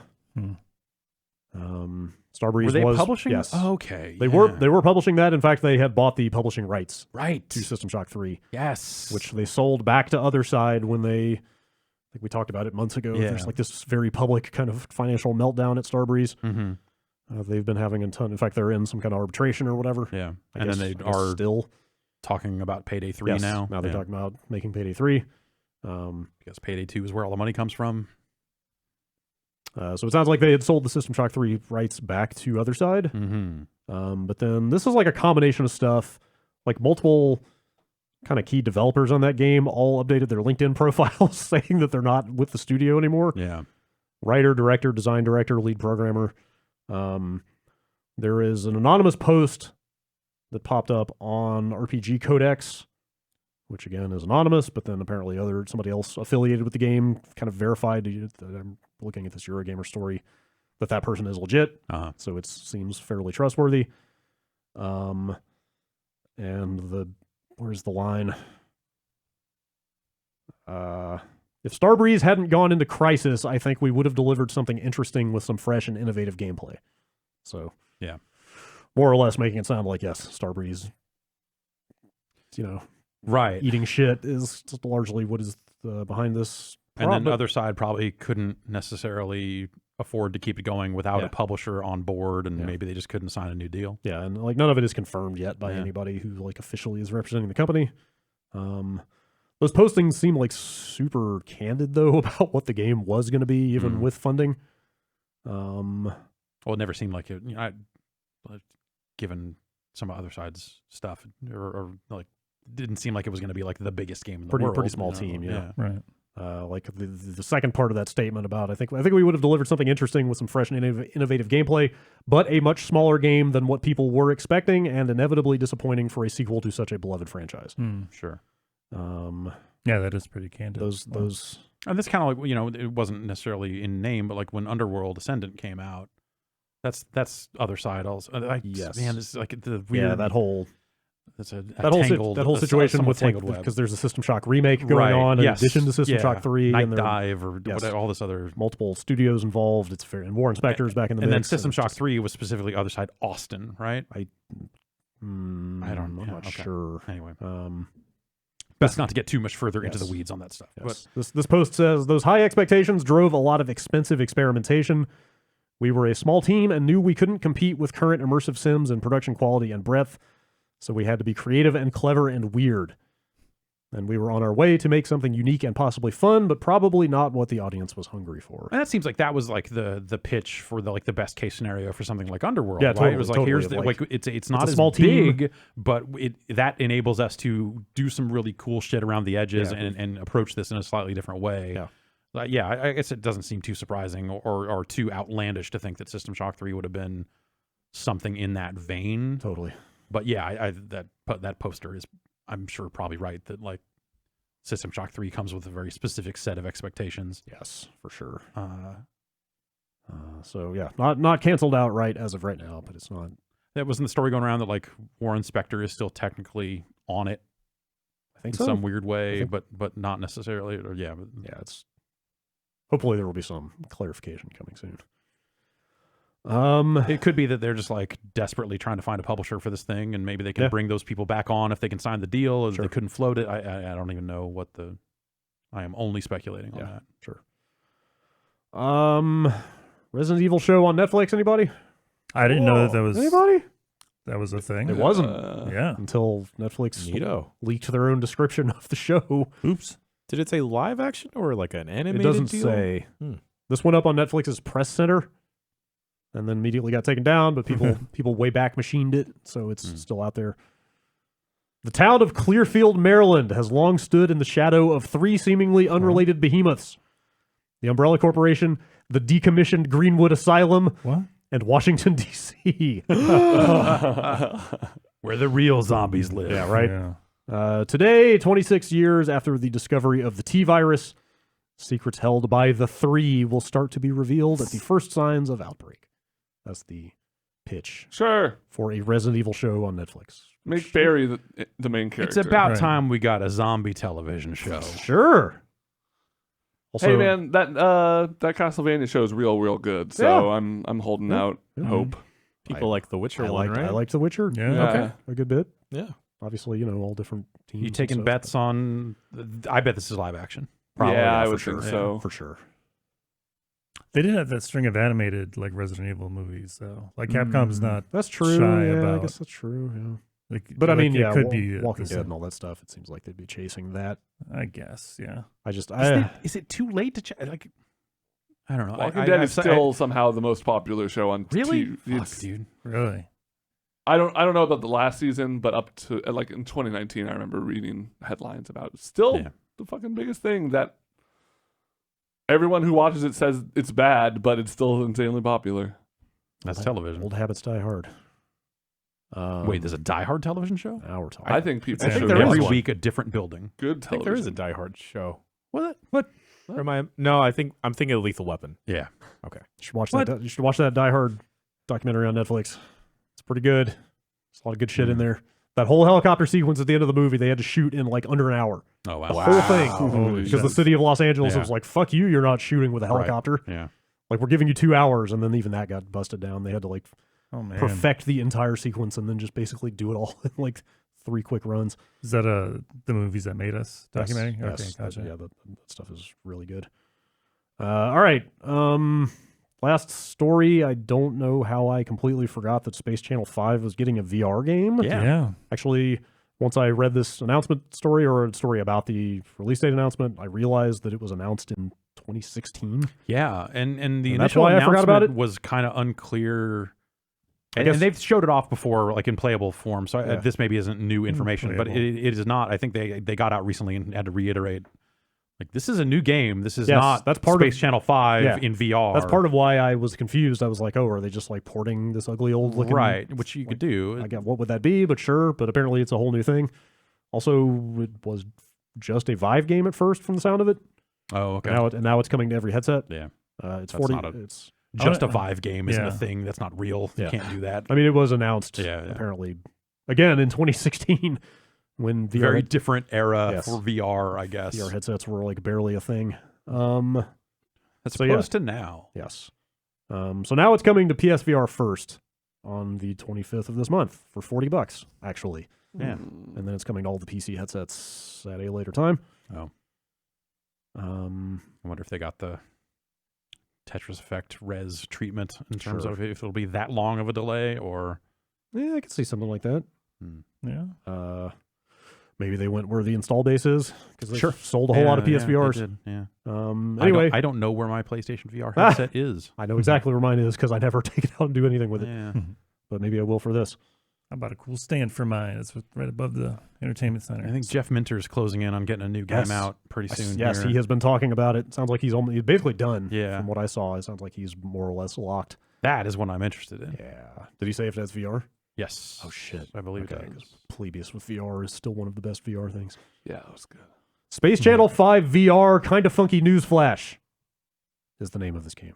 Kind of funky. All right. Hey, I'm Ulala gonna- starts a Patreon, kind of funky. Mhm. Oh, hear me out.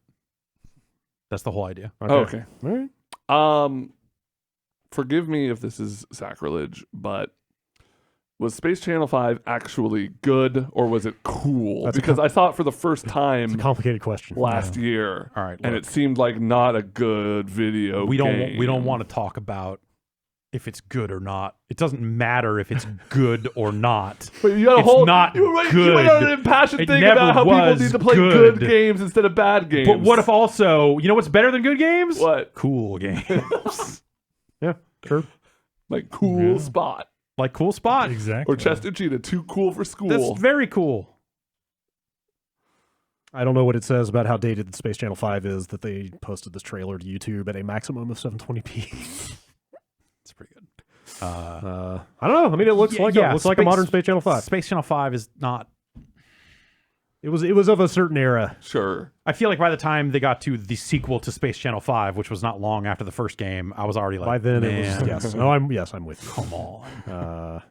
Don't tell me. Was it United Game Artists? Yeah, there was a Which UGA. was that the one? Yeah. UGA did Res. And, Right. Yeah. Yeah, like this was that time when Sega just had all these weird ass studios with goofy names Yeah. doing all kinds of weird experimental stuff, and it came out of that. Do you think this one's gonna have any Michael Jackson in it? Yeah, it's all Michael Jackson. Definitely. It's you pick up Michael Jackson and Bill Cosby pretty much in the first hour, and then they're with you the whole time. They're just going to double down on that. Okay, cool. Yeah. I'll give them credit. Like when I watch this trailer, it looks like what I remember Space Channel 5 looking like. Yeah. Like actual Space Channel 5 looks like wretched in comparison if you go back Yeah. if you go back to it now. But this looks like that, but reasonably modern. Mm-hmm. And I assume it's just going to be that in VR, probably with more motion-based stuff. Yeah, I would think it would just be like, yeah, you're pointing the controller. Yeah. And a model viewer. Yeah. Oh, great. Yeah. Sure. Yes, there definitely is a Ulala's closet mode in this, apparently. Yeah. Oh boy. Ooh, la, la. You know, I've been thinking about it. I don't think there'll be any Michael Jackson in the new one. I thought about it some more. Yeah? Yeah.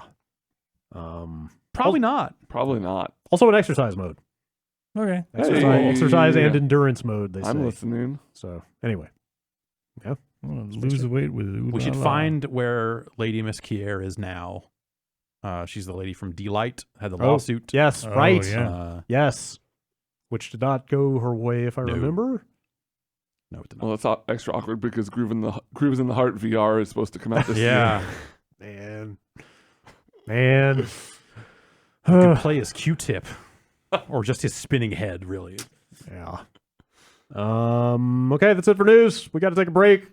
Before we read the emails, we're going to take a break. We'll be right back. I'm going to read some emails now. They came to bombcast@giantbomb.com. I don't know why you would do that. I don't know, man. It's just what we do here. Okay, How we do. if that's what you do here. Old habits, as they say.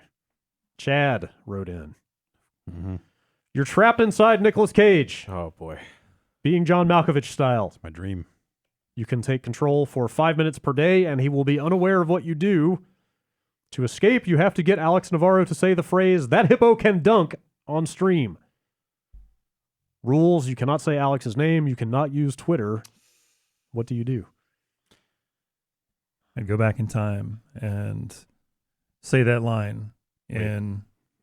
Are you suggesting Nicolas Cage has the inherent ability to go back in time? Obviously. Okay. And say that line in a really, really obscure 80s action flick. Okay. And then just trust that eventually He'll say it. he'll quote it Yep. on a stream. Yeah, I think those are probably the two ways to do it. Like you try to do it as an ad lib while he's filming a scene, and you get your 5 minutes while he's recording, and hopefully that stays in the movie. Or you just use those 5 minutes to buy a ticket to like book yourself on the Beastcast, and then hope that like Nicolas Cage just sees the booking and goes, well, I guess I got to be here to do this thing. And then he shows up, and then you just you get on that show with Alex and try to make it happen that way. Right. I think the most efficient way is first day, 5 minutes. I text me as Nick Cage's number, Mm-hmm. and then I send Nick Cage Alex Navarro's number. Yeah. Day 2, I feel like that takes about 5 minutes. Yeah. Oh, yeah. You do a lot in 5 minutes. Day 2, call Alex Navarro. This is Nick Cage. I need you to say these words to me, and I will come on the Beastcast. And then the curse is lifted, and it doesn't matter if he comes on the show. Right, At exactly. that point, I mean, it'd be great for us. Yeah, there were but, no like, rules about just straight up asking Alex to say the phrase, because I feel like he would just say it. Yeah, if I'm Alex Navarro and I get a phone call from even a convincing Nick Cage impersonator, I'm gonna listen to everything they say. Yeah. But also, Alex probably wouldn't answer the phone because who answers the phone with a random number? True. Shit. Mm-hmm. So you'd probably have to like Discord. get Alex's number and text him and say, "This is It's definitely Nick Cage, I this is promise. Nicolas Cage." FaceTime. Yeah. Yeah. Yes. All right. that Leave sounds- some voicemails first and say, "Hey, I'm gonna call you again tomorrow." Or do there was that. He did a lot of that bad karaoke. There was like a lot of TMZ of Nick Cage doing karaoke at a karaoke bar. Yeah. Oh, yeah. Really drunk and just like make up a song. The purple. What was the phrase again? That hippo can That dunk. hippo can dunk. Yeah. Just you need to get out there and say it. That hippo can dunk. And then Just like get in front of a camera for those 5 minutes and just Yeah. try to make it like Nicolas Cage's catchphrase. yeah. It'll come up. Yeah. That hippo can dunk. Yeah. Kim from Athens. As my number one place on the internet to consult for web domain talk, I wanted to ask you guys for advice. Okay.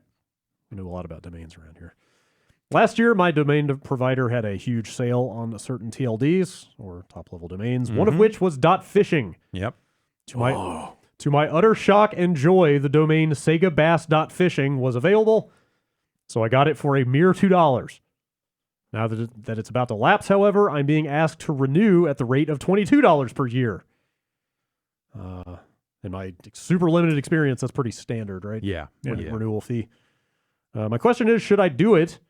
Is there even the slightest chance Sega brings the series back and I get an email from someone asking to buy the domain from me for a solid sum of cash? No. That's Sega's not out there registering domains for games. Yeah. Or they would, and They would go with a .com. they would not care. Maybe Yeah. also. Yeah. If I should keep it, should I change what the page is like currently to something else? What official-looking game-related domain would you like to What is it own? currently? Yeah. I feel like Actually- we need to- Didn't think to go to this page until... Oh, Should make no. a redirect to this is giantbomb.com. Don't go. This is actually a phishing attempt. Here is And do not enter your password into this page. Here's the entirety of the web page. Nice. It's just a giant. Giant logo. Giant Sega bash phishing. Yeah. Bash phishing. Yes. Sean Connery's favorite. Bash. Yeah. It's a pretty good domain. Just hang on to it. I don't know if that's a $22 joke, unless you intend to make it your primary email address. Like if you're going to go get like a Google Apps account Yes. on it or If whatever. You, if you and put it in a you place can where be- people can see it, then, Yeah. then it's probably worth the money. It's a pretty good Mastodon domain. Yeah, for sure. Yeah. I don't know. I think if you intend to do something with it that's going to put it in front of people, then I could see it. But if you're just going to put that graphic on it and not touch it, that's maybe less interesting. Yeah. Also, you can't squat like trademarks domains anymore. Yeah, they'll just come get it from you. That court if they case want it. happened Yeah. already. Yeah. If they want it and they own the if they have the legal rights to it, they will get it from you. Mhm. Oh yeah. Let's see here. Rob from Los Angeles. I'm looking at my Steam Just Updated section, and for an update listed for Guilty Gear Xrd Revelator, Yeah. it says promotional song for upcoming entry to the series Smell of the Game now in stores. What is the smell of the game? Do other games have smells? You got to listen to the song. If so, what do they smell like? Well, It's interpretive. I but- will say that I think they kind of nail it. And I mean, they tell you in the song that 4 minutes and 20 seconds in, the guy Daisuke yells, "Can't you hear me blazing?" I think we know what the smell of the game is. Oh yeah. And I think it's what most gaming conventions smell like these days. If it's BO. not BO, it's Gamer fuel. weed. Yeah. Oh. Yeah. Gamer fuel. Oh, Yeah. yeah. Or just a pungent mix of all of Yeah. Oh, boy. Okay, The skunk good. came back that is good. terrorizing my front driveway. Speaking of weed, it's a fucking nightmare. Waking Have up you at 2 seen in the the morning. skunk? No, I but think your baby's just getting high and making excuses. shit. Damn it. No, it was the skunk. I swear. It's Never back. should have legalized it. Normal was wrong. Cypress Hill was wrong. You take that back. Damn it, be real. Cypress Hill's never wrong about anything. Smell of the Game is a tremendous It's a song. hell of a song. It's really good. Oh, you've heard the song? Oh yeah. Oh, yeah. It's, Okay. Yes. All right then. Email It's notable. email from Landon. Not a question, but I stumbled on a fun fact that I think you must know. Billie Eilish's mother, Maggie Baird, is the voice of Samara the Justicar in Mass Effect 2 and 3. Yeah. Yep. That was fun. Will Billie Eilish be in the inevitable Mass Effect reboot? Yes. Yeah. Oh yeah, of course. And she's going to be the bad guy. Ooh. Everyone's applauding. Yeah. Yay. Everyone's going fucking crazy for that one. Got that one for sure. Ah, So here's an email from Nando in Orlando. great. Doing We're just blazing through these. I like it. Yeah. The debacle of Rainway being added and then promptly removed from the Xbox Marketplace is not the first time this company has caused a stir-up. Right. Yeah. The app was first announced pretty early on in the life of the Switch, and they advertised the app's ability to play PC games on your Switch, which would obviously be a huge selling point, Sure. as the Switch's hype was in overdrive. They were approved Switch developers and showcased tech demos of their app working on the hardware. They drummed up a lot of viral support from fans and pushed this at the front of their marketing, representing the app on the Switch as all but inevitable. Despite it being seemingly incredibly unrealistic that Nintendo would ever allow this, many bought in and got excited, until one day the company scrubbed all mention of the Switch from their materials, and when pressed, announced that the Switch version was no longer in active development. Take a second on Google, look for Rainway Switch, and you'll find numerous accounts and articles about burned fans and their changing story. I had honestly forgotten all about them until hearing the hilarious news on the podcast. Yep. So, Yeah. You have to wonder, like, did they know that Nintendo would never approve an app like that? Were I just they went ever for it in- anyway, and just for the... Yeah, or did they think like, oh, if we get big enough, the fans will demand it, and Right. Nintendo will look bad if Right. they don't do it? Yes. Not Or like understanding that somebody will buy Nintendo doesn't us. give a fuck. Somebody buy us for or $1 trillion. totally, yeah. Like drumming up enough hype to where someone buys the tech Yeah. or something for sure. Entirely possible. They were just going for something like that. Yeah. They do have a webpage. They have a product you Is can it dot download. fishing? It's Sega Bass Dot That's, Fishing. that's right, actually. It's Slash actually Rainway. .phish. Yeah, right. Yeah. Yeah. God, I wish that was a TLD. I wish you could get dot fishing with a PH. There's one good site, Yeah. and you listen to live recordings of fish concerts. Yep. Every other site you do not want to go to. Turns out they're all bad sites. Yeah. Email from Jay. So Sony's about to put their first-party baseball game on competing platforms and potentially more of their games on PC. Microsoft is publishing Switch games and has a character in Smash. Nintendo has a booming phone game business, and they're letting Platinum put out Wonderful 101, a Nintendo-funded and published game, out on other platforms, quote, just because. And we have Toe Jam and Earl 4, Streets of Rage 4, Shenmue 3, a new Space Channel 5, and a Panzer Dragoon remake, but none of those are published by Sega. What's going on? I'm too old. I don't understand. Same. I Same. strongly identify with that question. yeah. Just money. Yeah. What's the actual best opportunity to grow your user base. It's not selling hardware. It's not always selling hardware anymore, I should say. Yeah. And you have companies waking up to those opportunities, and everyone is just a phone call away. And for the right amount of money and for the right business case and all that other stuff, a lot of shit can happen that seemed impossible, right? It's happen to ride the right elevator at Dice. Yeah, or have drinks with the right person. Dice is this week. Right. Like people are just getting there. Some crazy, seemingly impossible business deal might just happen. I read an article about the Ulala business and how the Space Channel 5 like VR came about. There was a mobile company in Japan called AU, and their company color was orange, and they wanted a video game like character to represent that. So they sought out who held the rights to Ulala and she said, "Hey, we'll fund you if you want to make a VR game." She likes orange. Yeah, for sure. Was it Sega? It would have to be Sega, right? They would. It was Sega eventually, but they got in contact with I forgot who. Like Grounding was the company. Oh, okay. Huh. Some analyst. There's a good quote from some analyst. I forget which one. It surfaced around when the Horizon on PC news was going around that I saw. I think the quote was from earlier, but basically the gist is like it's not about platforms anymore. It's about ecosystems. Yeah. So as long as you've got somebody signed up in your service, as long as you've got their email address, and they have an account with you, it doesn't really matter what they're playing your shit on. So.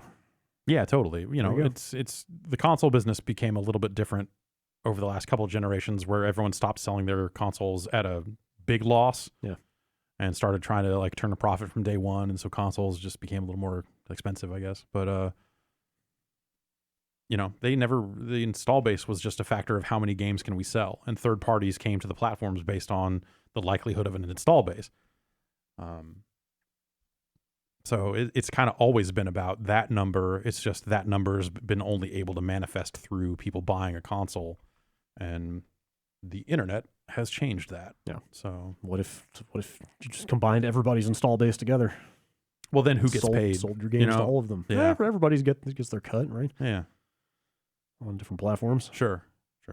I wonder if this will end up like making the exclusive race like weirder and like third party exclusive stuff, if that will just get stranger, because you already see some of that stuff with people going with Epic, and if consoles are about to become ecosystems and storefronts instead of just consoles, is there going to be more competition for that sort of thing that will touch more players than it did before? Because the third-party exclusive has been more or less dead for the past, 3 generations? Except occasional like Switch games and stuff. Yeah. Mario and Rabbids. Yeah, and just like by virtue of developers not putting a game on Xbox because they don't think it's not worth the effort to port it in Japan. That sort of stuff. But like actual full-on third-party exclusive, like it just doesn't happen. You get timed exclusive on DLC at best. So I wonder if there's a scenario where these things transitioning into these ecosystems and Epic being out there doing what Epic's doing, that's now is that the battlefield? Is that the new front is like, okay, we're going to get full on exclusives for the Xbox Live storefront on whatever platform you're going to play it on. And so on. Yeah. That could get nasty, that could get nasty and frustrating. Yeah, Game Pass for sure. Yeah. There's a tidbit as long as people are charging for access to those things in terms of subscription services or Xbox Live Gold or whatever, if there's a fee associated with it. If it's just a bunch of storefronts, and then it's like maybe a little inconvenient to have those storefronts installed, but at the end of the day, who cares? There was a little tidbit in the Take-Two financials about Outer Worlds. I guess it sold around 2 million copies, but they also contrasted that with the fact that it's on Game Pass from day one, and how that was like kind of an experiment for them. Yeah, I think the quote was something along the lines of like, we see subscription services as more catalog oriented than frontline oriented, but this was an experiment to see how this would go, launching a game day one on there, and they seem pretty happy with it. So. Yeah, you wonder because that because you would have cases where someone might have purchased a PlayStation version of that game, but they are also a PC or Xbox owner, and so they played it that way or something like that. Yeah, that definitely had to have eaten into those sales quite a bit. Lori from Finland. Through the first 2 decades of my gaming, a simple button press would do. If I wanted to open a door, talk to an NPC, or pick up an item, I'd press a button. But in the last few years, all of these actions require you to press and hold the button until a circle forms around the button prompt. I'm a bit mystified by the change. Did some players ask for this?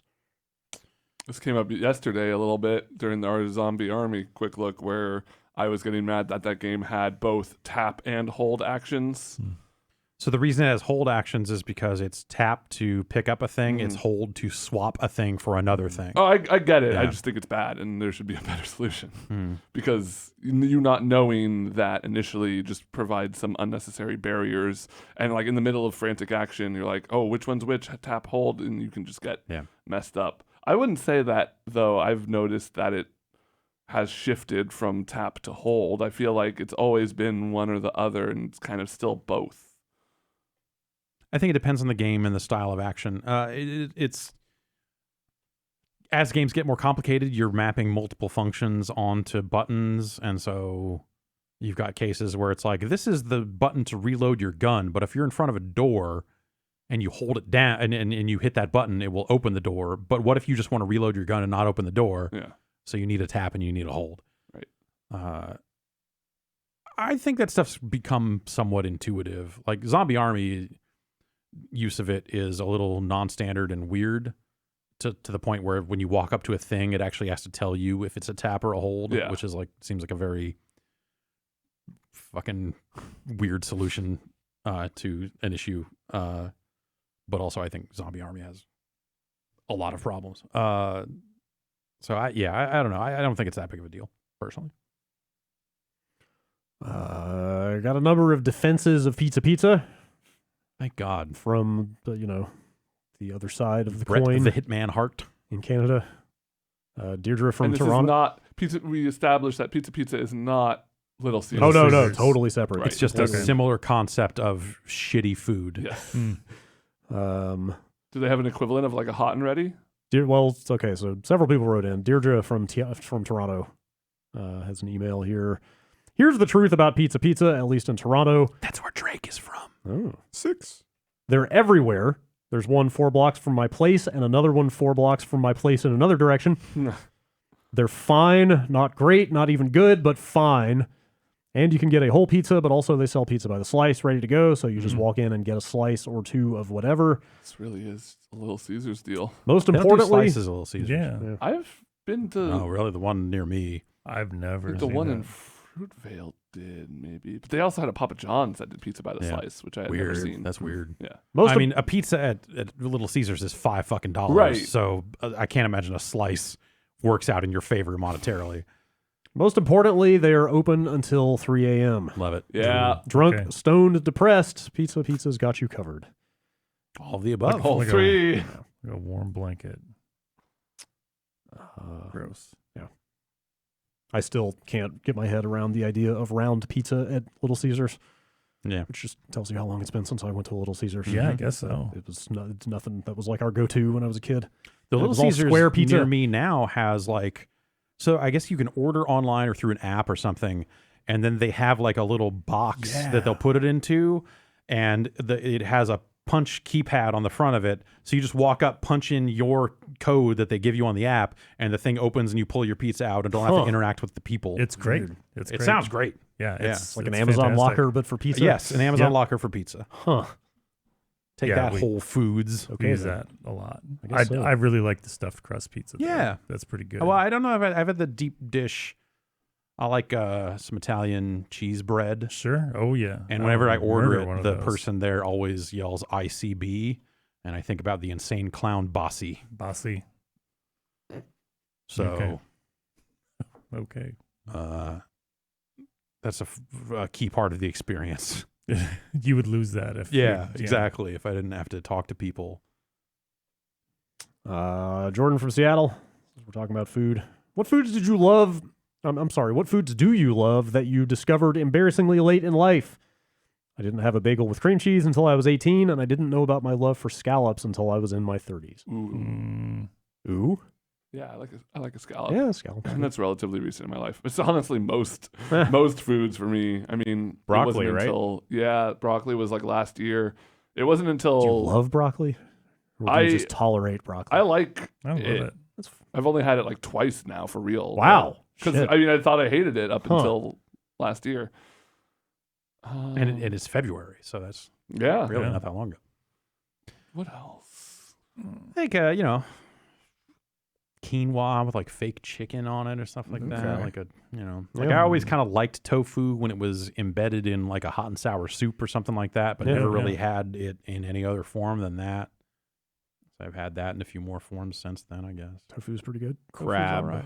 Crab? Crab. Yeah. Yeah. I think as a kid, I was too scared to like get in there Yeah. and break it apart. Yeah. Mhm. I'm with you. I've only Yeah. gotten into the full crab experience in the last handful of years. I can never go back to fresh crab again because that was my dad was a commercial fisherman, and so every Thanksgiving our like big family potluck thing was bring a giant bowl of crab, and then as soon as I was old enough to work the claw crackers, it was just like, all right, Ben, here's You're on like your own. 40 crabs, crack them all into this bowl. God, your hands are just like Yeah. lacerated. Oh God, to yeah. shit by the And end you of it. the smell you can't get out for like a week because it gets all the way under your nails and stuff. And so yeah, like to this day, just even the smell of like a fresh like I'll if there's a bowl of crab at a buffet, I might grab a little bit, but like I can't get near the stuff. Hmm.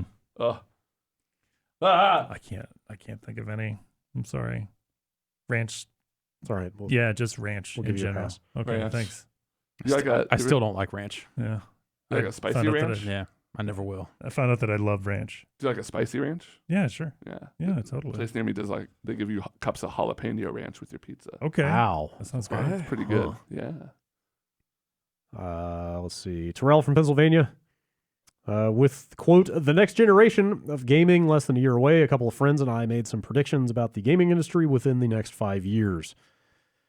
On a scale of 1 to 5, with 1 being least likely to happen and 5 being most likely, rate our predictions so we can figure out who won without having to wait 5 long years. Yeah. Number 1, Nintendo releases a Switch system that cannot be played as a handheld. One is the lowest, Played. right? Yeah, One. that sounds like a 1 One. to me. I cannot possibly. I I think it would have to be a say- completely cannot different be. console Yeah. But like, without the Switch branding, or Right. like Switch U. I think the portability of the Switch is the key thing. I'm thinking about it in terms of like, will there be a device that is not portable that plays existing the current Switch games Yeah. that is only on a TV? I think that's more like a 3. Wow, really? Man, Might- I just might- I Over the next Might- 5 years, I could see them doing it. I don't think it's a Might be good ready idea, to- but yeah, like a set-top box kind of Yeah. solution. I feel like it would have to be like the next generation of platform though for them and not an actual Switch. Okay, I'll bump that one to a 2. I think the way you phrase that makes it a little more believable. like maybe it's their next generation hardware. Maybe they decide to not make it a portable, but it still can Yeah. play Switch games. Like I think it's not a 0% chance. So I'd say like, maybe. All right, next. Google Stadia has one surprisingly good year, but is still shut down by Google. 1. No, Ooh, that's a- wow, that- I dude, mean, that's that's a- like a that's a- 4 or a 5 to me. That's a 2-part question because it's like has a surprisingly good year is one thing, and then shut down within 5 years, Within yeah. 5 years, I think that's like a 2. that totally feels like at least a 4 to You me. think they're gonna have a good year? I mean, it's contingent on what games come out that year, right? yeah. it's I mean, con- I it's feel like it contingent has on- to be this year if there is going to be a good year for Google Stadia. Yeah, or like, are they going to make a push to where Yeah. they open the wallet and like go acquire Yeah. studios or games Yeah. or exclusives or something like Like, in, let's in, say- a, in a way that allows them to have a good year. The year in which they put out all these exclusive games they're working on, let's say that's the. Also, the language is surprisingly good year. I feel like that's like relative to the rest of Stadia so far. Sure. Like that's still a pretty low bar. I think it's a 2 mostly because I don't know that they'll shut it down within 5 years. I think they'll at least give it that much time. Okay.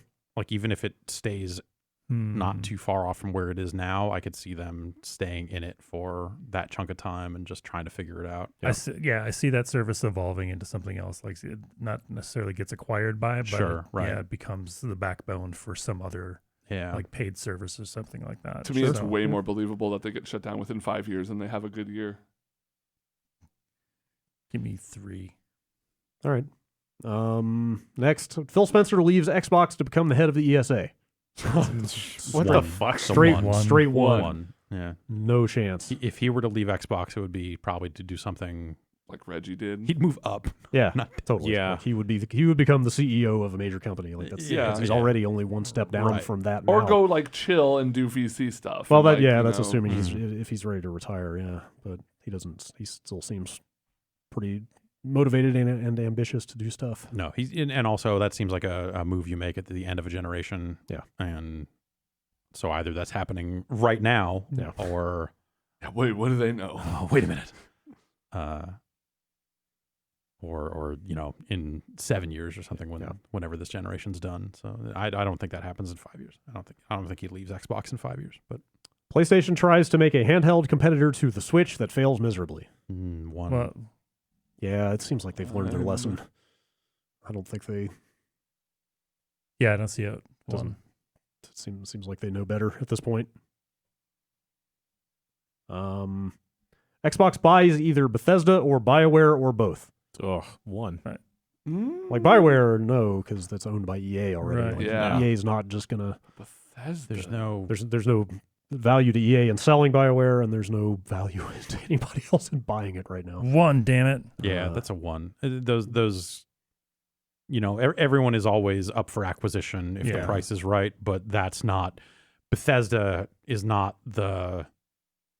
that's not the size of studio that Microsoft has been looking at for acquisitions. It It's just doesn't not, make but if any this sense. acquisition thing ends up working out in their favor, you have to assume that they're going to try and scale it up a little bit and go after some bigger fish. I will say it feels I like think it's even been the like bigger fish are not Bethesda big. it's been like 2 E3s in a row though. I feel like where there's been these rumors going around about like Microsoft's going to announce some insane big acquisition. Well, it's like, And and now you're starting to see like some of the talk come out about like, oh, they were close to platinum yeah. Yeah. at one point before this 10-cent. Yeah. Look at this one at stuff. 3.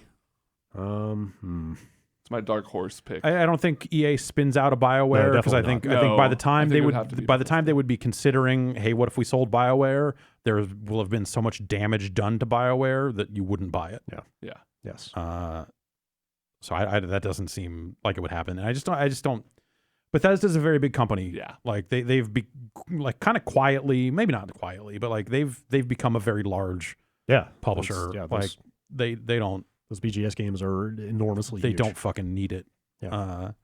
The same way, like if you look at like Platinum or like studios of that size, that's more the vein, I think. Yeah. There would have been a time where Capcom would have made sense. There certainly was a Sure. time where Sega Pre made sense. Monster Hunter Sega, World, yeah. that would have been a Even, Or Resident Evil. Yeah. even a Konami or something. Right? Yes, sure.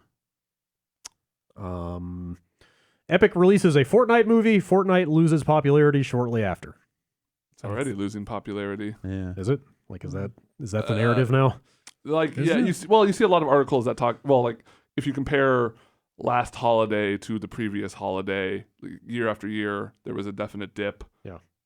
It's still huge. Like, Right. Not to say it's like, oh, it's over. Like, the question is, does it continue declining until it's irrelevant, or does it just do the Minecraft thing of like, oh, it peaked, it dipped a little bit, and then it just plateaued and is still Yeah, I wouldn't be surprised if like in Huge 2 forever. years they still somehow have their biggest Yeah. year ever. Yeah.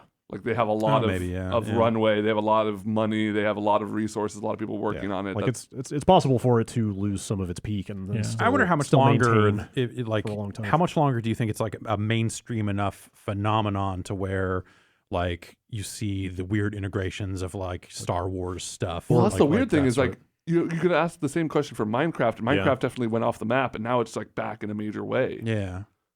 So it's yeah. hard to I know. don't feel like it's. But I feel like Minecraft is back in a quiet. That's what I was going to say. You don't see it. You got to talk to more kids. Yeah, but you Hell don't. no, you I don't. don't. You don't see it in pop culture all over the place like you used to, though. Is the thing like?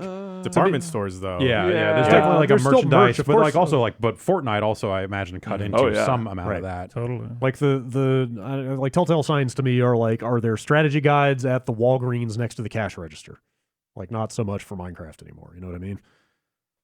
Stuff like that.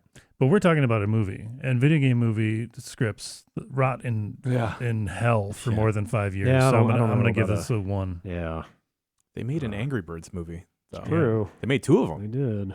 Yeah. I the just don't- first one's about how racism is good. Epic seems to have a lot of smart people. They probably know better than. I feel like they would not make a Fortnite They movie. they are savvy anytime enough soon. to know that Yeah. a movie is not what Fortnite needs. No, they're better off like putting it in movies. Yeah. Having a character play Fortnite or whatever. Sure. At the same time, like when you mention it just being big in popular culture or whatever, it already feels like, granted the Super Bowl just happened, but like if you were to say like, oh, the Super Bowl halftime show has Fortnite in it, that would feel a little dated to me already. Does that make sense? Yeah. Like it feels like that window already closed for like, oh, Fortnite is the hot new shit that we're going to put in our thing. I agree with you, Like, it's but I kind of have just- zero data to back that up. Yeah, it's just So, a gut like, feeling. Yeah, but it's just been around long enough and been big long enough that it's Yeah. like, okay, it's just kind of a cultural institution, but it's not like it ain't going nowhere. Yeah, like but it's also not like the new shit yeah. anymore. I don't know. I still feel like I'll see little children doing any and every type of Fortnite dance possible, and I feel like that will continue propelling it. Yeah. But I also think Fortnite is not necessarily like the big traffic generator that maybe it once was, Oh, where okay, like sure. covering Fortnite is a business unto itself. Like that maybe has changed, and you could look at that as like one of the first signs of just like, if people aren't searching for it the same way they used to, what does that mean? Okay. Right. There was that. I feel like an indicator is like, you're watching. You're like, I was listening to an episode of Comedy Bang Bang from a couple of years ago, and they started talking about Fortnite, and that's like something that isn't really happening anymore. Like the mainstream people aren't going like, you hear about this Fortnite thing? that's you what I'm know, getting like at. yeah. Now it's like everyone has already had their you hear about this Yes. Fortnite They thing know what Fortnite conversation. is. Everybody and knows they're what it not is. talking It's about not- it it's anymore. not- So yeah. maybe that's just It's not wowing how anybody. these things go. Yeah. But yeah, it's whatever. The thing's still pulling in Oh yeah. buttload of money. Next prediction: PlayStation closes Media Molecule. That just seems mean. I don't know where that came Jeez. from. I'm going to say a 1 on that. PlayStation's sick of media molecules. Shit. Like 5. 2. Like, I don't know how well their stuff has been doing recently, but I feel like think- even if they're not like blowing the doors off sales wise, it's just like a cool prestige developer to whenever have. Sony puts out anything that isn't like the biggest thing, even their big games, I feel like there's no shortage of people that are always just like, Sony needs to market their games better. Like there's just a lot of armchair marketing around Sony's like games. Yeah. And I feel like that's been happening for years. And I think it's starting to happen now with Dreams, with like today being the day that people can access full Dreams. Sure. And Friday, I think, for when it's on sale again Yeah. or whatever. Yes. But so you're starting to see people going like, man, they're really sending Dreams out to die. Eh. It's like, I mean that sounds like Dreams is only a thing that catches on through word of mouth Yeah. and a showcase of what people are doing in Dreams. Right. And that's why they had that early access period. So you would think that they would maybe be a little bit better about showcasing here's stuff people made in Dreams during this early access period. But maybe they're waiting, or I don't know. if they'd only gotten the lucrative Roy Orbison tie-in, then, Agreed. Then maybe it would be going places. um, I don't know. Like they just do weird, cool, offbeat stuff enough that's like feels like a Media Molecule? Yeah. Yeah, I It's don't. like a cool- I don't. it's a cool thing to have in your Yeah. stable, even if I think when you look at the way leadership is aligned at PlayStation these days, I don't think that studio has anything to worry about in the next 5 years. Also that. Same, but year 6 is it's all up in the air. Dreams 2, I don't see it. Uh, Dreams for PS5, sure. Yeah, Reggie Fils-Aimé comes back into the gaming industry. in a big way. I don't know. I think sounds like he's good where he is. Yeah, that's like a. I'm gonna say that's like a 2. Like he used the word retire, right? Oh yeah, pretty sure. he's doing And he's doing banking venture capital stuff. Yeah, Oh yeah, he's yeah. a money guy. Yeah, Okay. yeah. He's. Yeah, 2. What the hell? I'm sure he'll continue like being around the edges of it, speaking and stuff like that. But Nintendo permanently cancels Metroid Prime 4. No, they'll get 4. 1. Out. That's so? That's a 1. I That's could- not, Okay. that's I not, almost want to give it like a 2 or a 3. I feel like that's one that like they. It would look even pretty, if they cancel it in its current iteration, they start on another one Yeah. and immediately and don't tell you about There's it. going to You be know, a there's video like game called there would be Metroid a Prime video game 4. against Metroid Prime 4. I guess it would look pretty bad if they just killed it. And they should just do Well- it. You know, it's not something that's happening. It's not like their internal studios are working on that, right? Yeah. So, or they own Retro, right? Which one did get killed? I can They do. never I think remember. they do own Retro now. The version that Namco was making got killed off, and There we go. I think they changed developers. I mean, the biggest argument against that game to me is that it's not what a lot of people want out of Metroid at this point, where it's like they did that multiple times and now you kind of want something different from Metroid. I want it. Yeah, there's a I'm going to say it's an age bracket maybe of people who want a new Metroid Prime. Maybe. I mean, I love the first. That's how I've always, well, not always, but that's I think people that are hyped about Metroid Prime. Why wouldn't I be hyped to a follow-up to the Citizen Kane of gaming? Yeah, because Citizen Kane 2 fucking ripped ass. Was there a UHF Citizen Kane 2, or am I making that? I think Gandhi 2. I think it's Gandhi 2 in my head. Yeah. All right, last prediction. The PS5 releases at $600. The backlash to the price causes Sony to drop the price to $500 in the first 3 months. I think the first half was true. I think the second half is false. So I guess That's that a 3? That's a 1. That's not happening. The drop in The particular. full sentence, Yeah, that sentence as written is not how it's going to go. It's hard to, I mean, you guys saw that article about them saying that they still haven't figured out the price, right? Yeah. Oh, we don't know. Oh, I don't know. Well, they've got How a much range. do you think it should cost? Yeah, well, but also, there's some amount of tactical, like, what did we think Microsoft will charge? Yeah, totally. Yeah. When do we think they're coming out? Yeah. I Is would someone putting out a console in September? Probably not. I doubt there are a lot of video game executives who are willing to write in anonymously to this podcast, but I would love to know.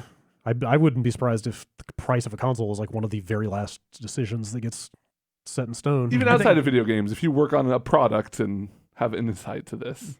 Yeah, because my understanding is that there's always been a range, right? You're just like, well, Right. at the high end, we would love to be able to charge this. Right, it's like, okay, but here's the the bare minimum we can go minimum. for Yeah. is this. And Here's the number where hope- we'd be making money per console. Yeah. Like, Yeah. you or know, they're probably this- all making money these days. Well, yeah. But it's like, how thin is the margin or whatever? And that more likely it's like, okay, what's the competitive landscape look like? If everyone agrees to, and not necessarily agrees in a price fixing sort of way, but if we all agree to be cool, we can all make money by charging more money for these consoles. But if someone comes out and says, If we fuck you, split- we're going if we $3.99. If we split, everyone walks away with the money. That's right. Nobody picks Do steal. not steal. Yeah, but it's the competitive landscape determines that last little bit of wiggle. But I'm sure they have a range. They already have a range because they probably know how much it's going to cost to make one of them. Probably. And know how much they like to make on one. Yeah, we're getting pretty close. Yeah. At the same time, I think right about now is in the PS4 launch cycle is when whatever, I don't want to get into the weeds on a bunch of hardware shit, but Is when supposedly they doubled the RAM. They doubled the memory in the PS4 around somewhere around the early part of the year in which it shipped. It's purely because of supply chain factors that were not necessarily expected. So How much did that increase their cost, do you think? hard to say. I don't know. Because that's the thing. I guess that's the other part of it is like you've got a wiggle on both ends. Yeah. Until the hardware completely firms up, Right. But you've got some wiggle in terms of like, oh, if we go Also 4 just- gigs or 8 gigs, I could see the price though. Yeah. I could see it. I think that's what it's gonna be. I could see $5.99 for both of these consoles, as ridiculous as that actually sounds. Right. Yeah. Like the idea that just like, oh, they're not going to go with it because of there's a meme. Yeah. Like, no, if they think that that's like a price that the market can support, and it's a very different time now than it was when the PS3 came out. Yeah. They'll try it. Or even the PS4. Yeah, especially in Microsoft's case where they've got multiple versions of a console. And they're kind of going for it on the high end in a way that they didn't last time. And I saw an article talking about how the trade stuff with China isn't going to affect console prices after all. Yeah, that stuff got resolved, so the Yeah. tariffs are not a consideration. Right now, a lot of like coronavirus stories, though, like Nintendo kind of signaling like, hey, Yeah. like I think they didn't open pre-orders for the Animal Crossing Switch in Japan because of it. Yeah, the Switch port of Outer Worlds is on hold right now Oh wow. because the studio doing the port is based in China, and that studio is closed right now because of the coronavirus. Wow. Yeah, there's like a number of like around the edges gaming stories about like, or like in just tech in general. Yeah. There's like, hey, this thing, new iPhones might be impacted by Foxconn being shut down, like that sort of stuff. Yeah. All right. I'm gonna call it on emails. That was a very fuzzy look into the crystal ball future video games. 100% accurate. I feel like there were a lot of ones in there. Yeah, But, all that because a lot of those things were written a little too specifically. Yeah. You got to write your predictions in a more vague way to give yourself some leeway. Yeah. It's very easy to be an analyst. You just kind of don't say all of it. You just stop. It's like a fortune telling. Yeah. You know, you want to leave it Yeah, broad. right. Just make it so that everybody can see a little bit of themselves. in it. Yes. Like when I went to high school and we had a fortune teller there for the graduation thing, and she was like, I sense that there's a lot of water in your life. And I'm like, yeah, we live 50 miles from the Pacific Ocean, Yeah. the largest body of water in the world. But my dad was a fisherman. Oh. Oh my God. Man, we're in the wrong business. Whoa. All right, that's it for emails. Stay tuned for an after show. That's right. Yeah, yeah. The giant After show. Bombcast aftermath is up in this motherfucker. Give us a I think call. that's what they say. The aftermath is after this. Uh-huh. That's it, the catchphrase. That's, Yep. Yeah, I've been working That's on that what one. it says on the shirts. Yeah. Yep.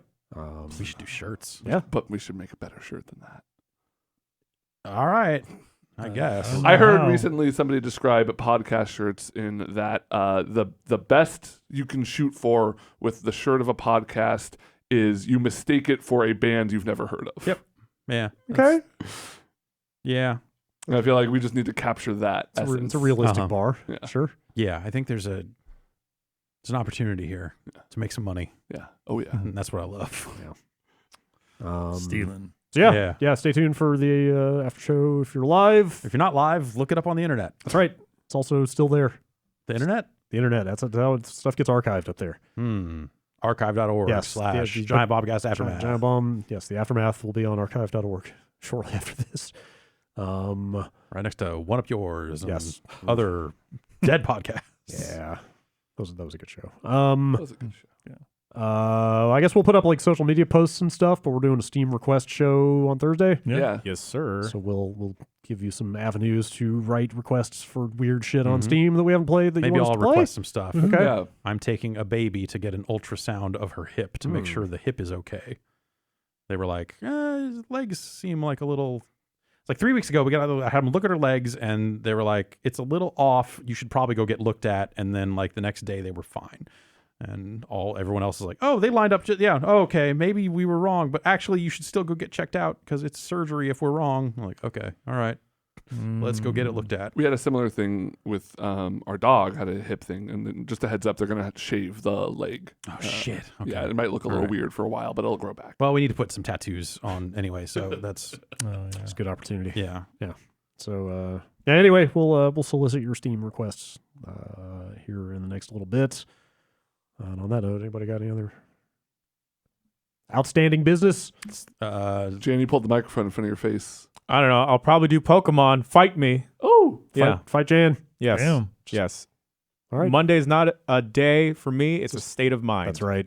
That's Every day is Pokemon Day. Yes. I played a bunch of Temtem this weekend. Cool. Whoa. You ever gonna play that? No. Okay. I mean, I can. Not until later. No, that's right? Yeah. fine. That's fine. Yeah. Still Only on early Tuesdays. Temtem Tuesday. Temtem Tuesdays. all right. Great. Oops. I didn't mean to hit. Nope. All right. That's it. That's All right. This podcast is over before we commit to anything else. See you later. Bye.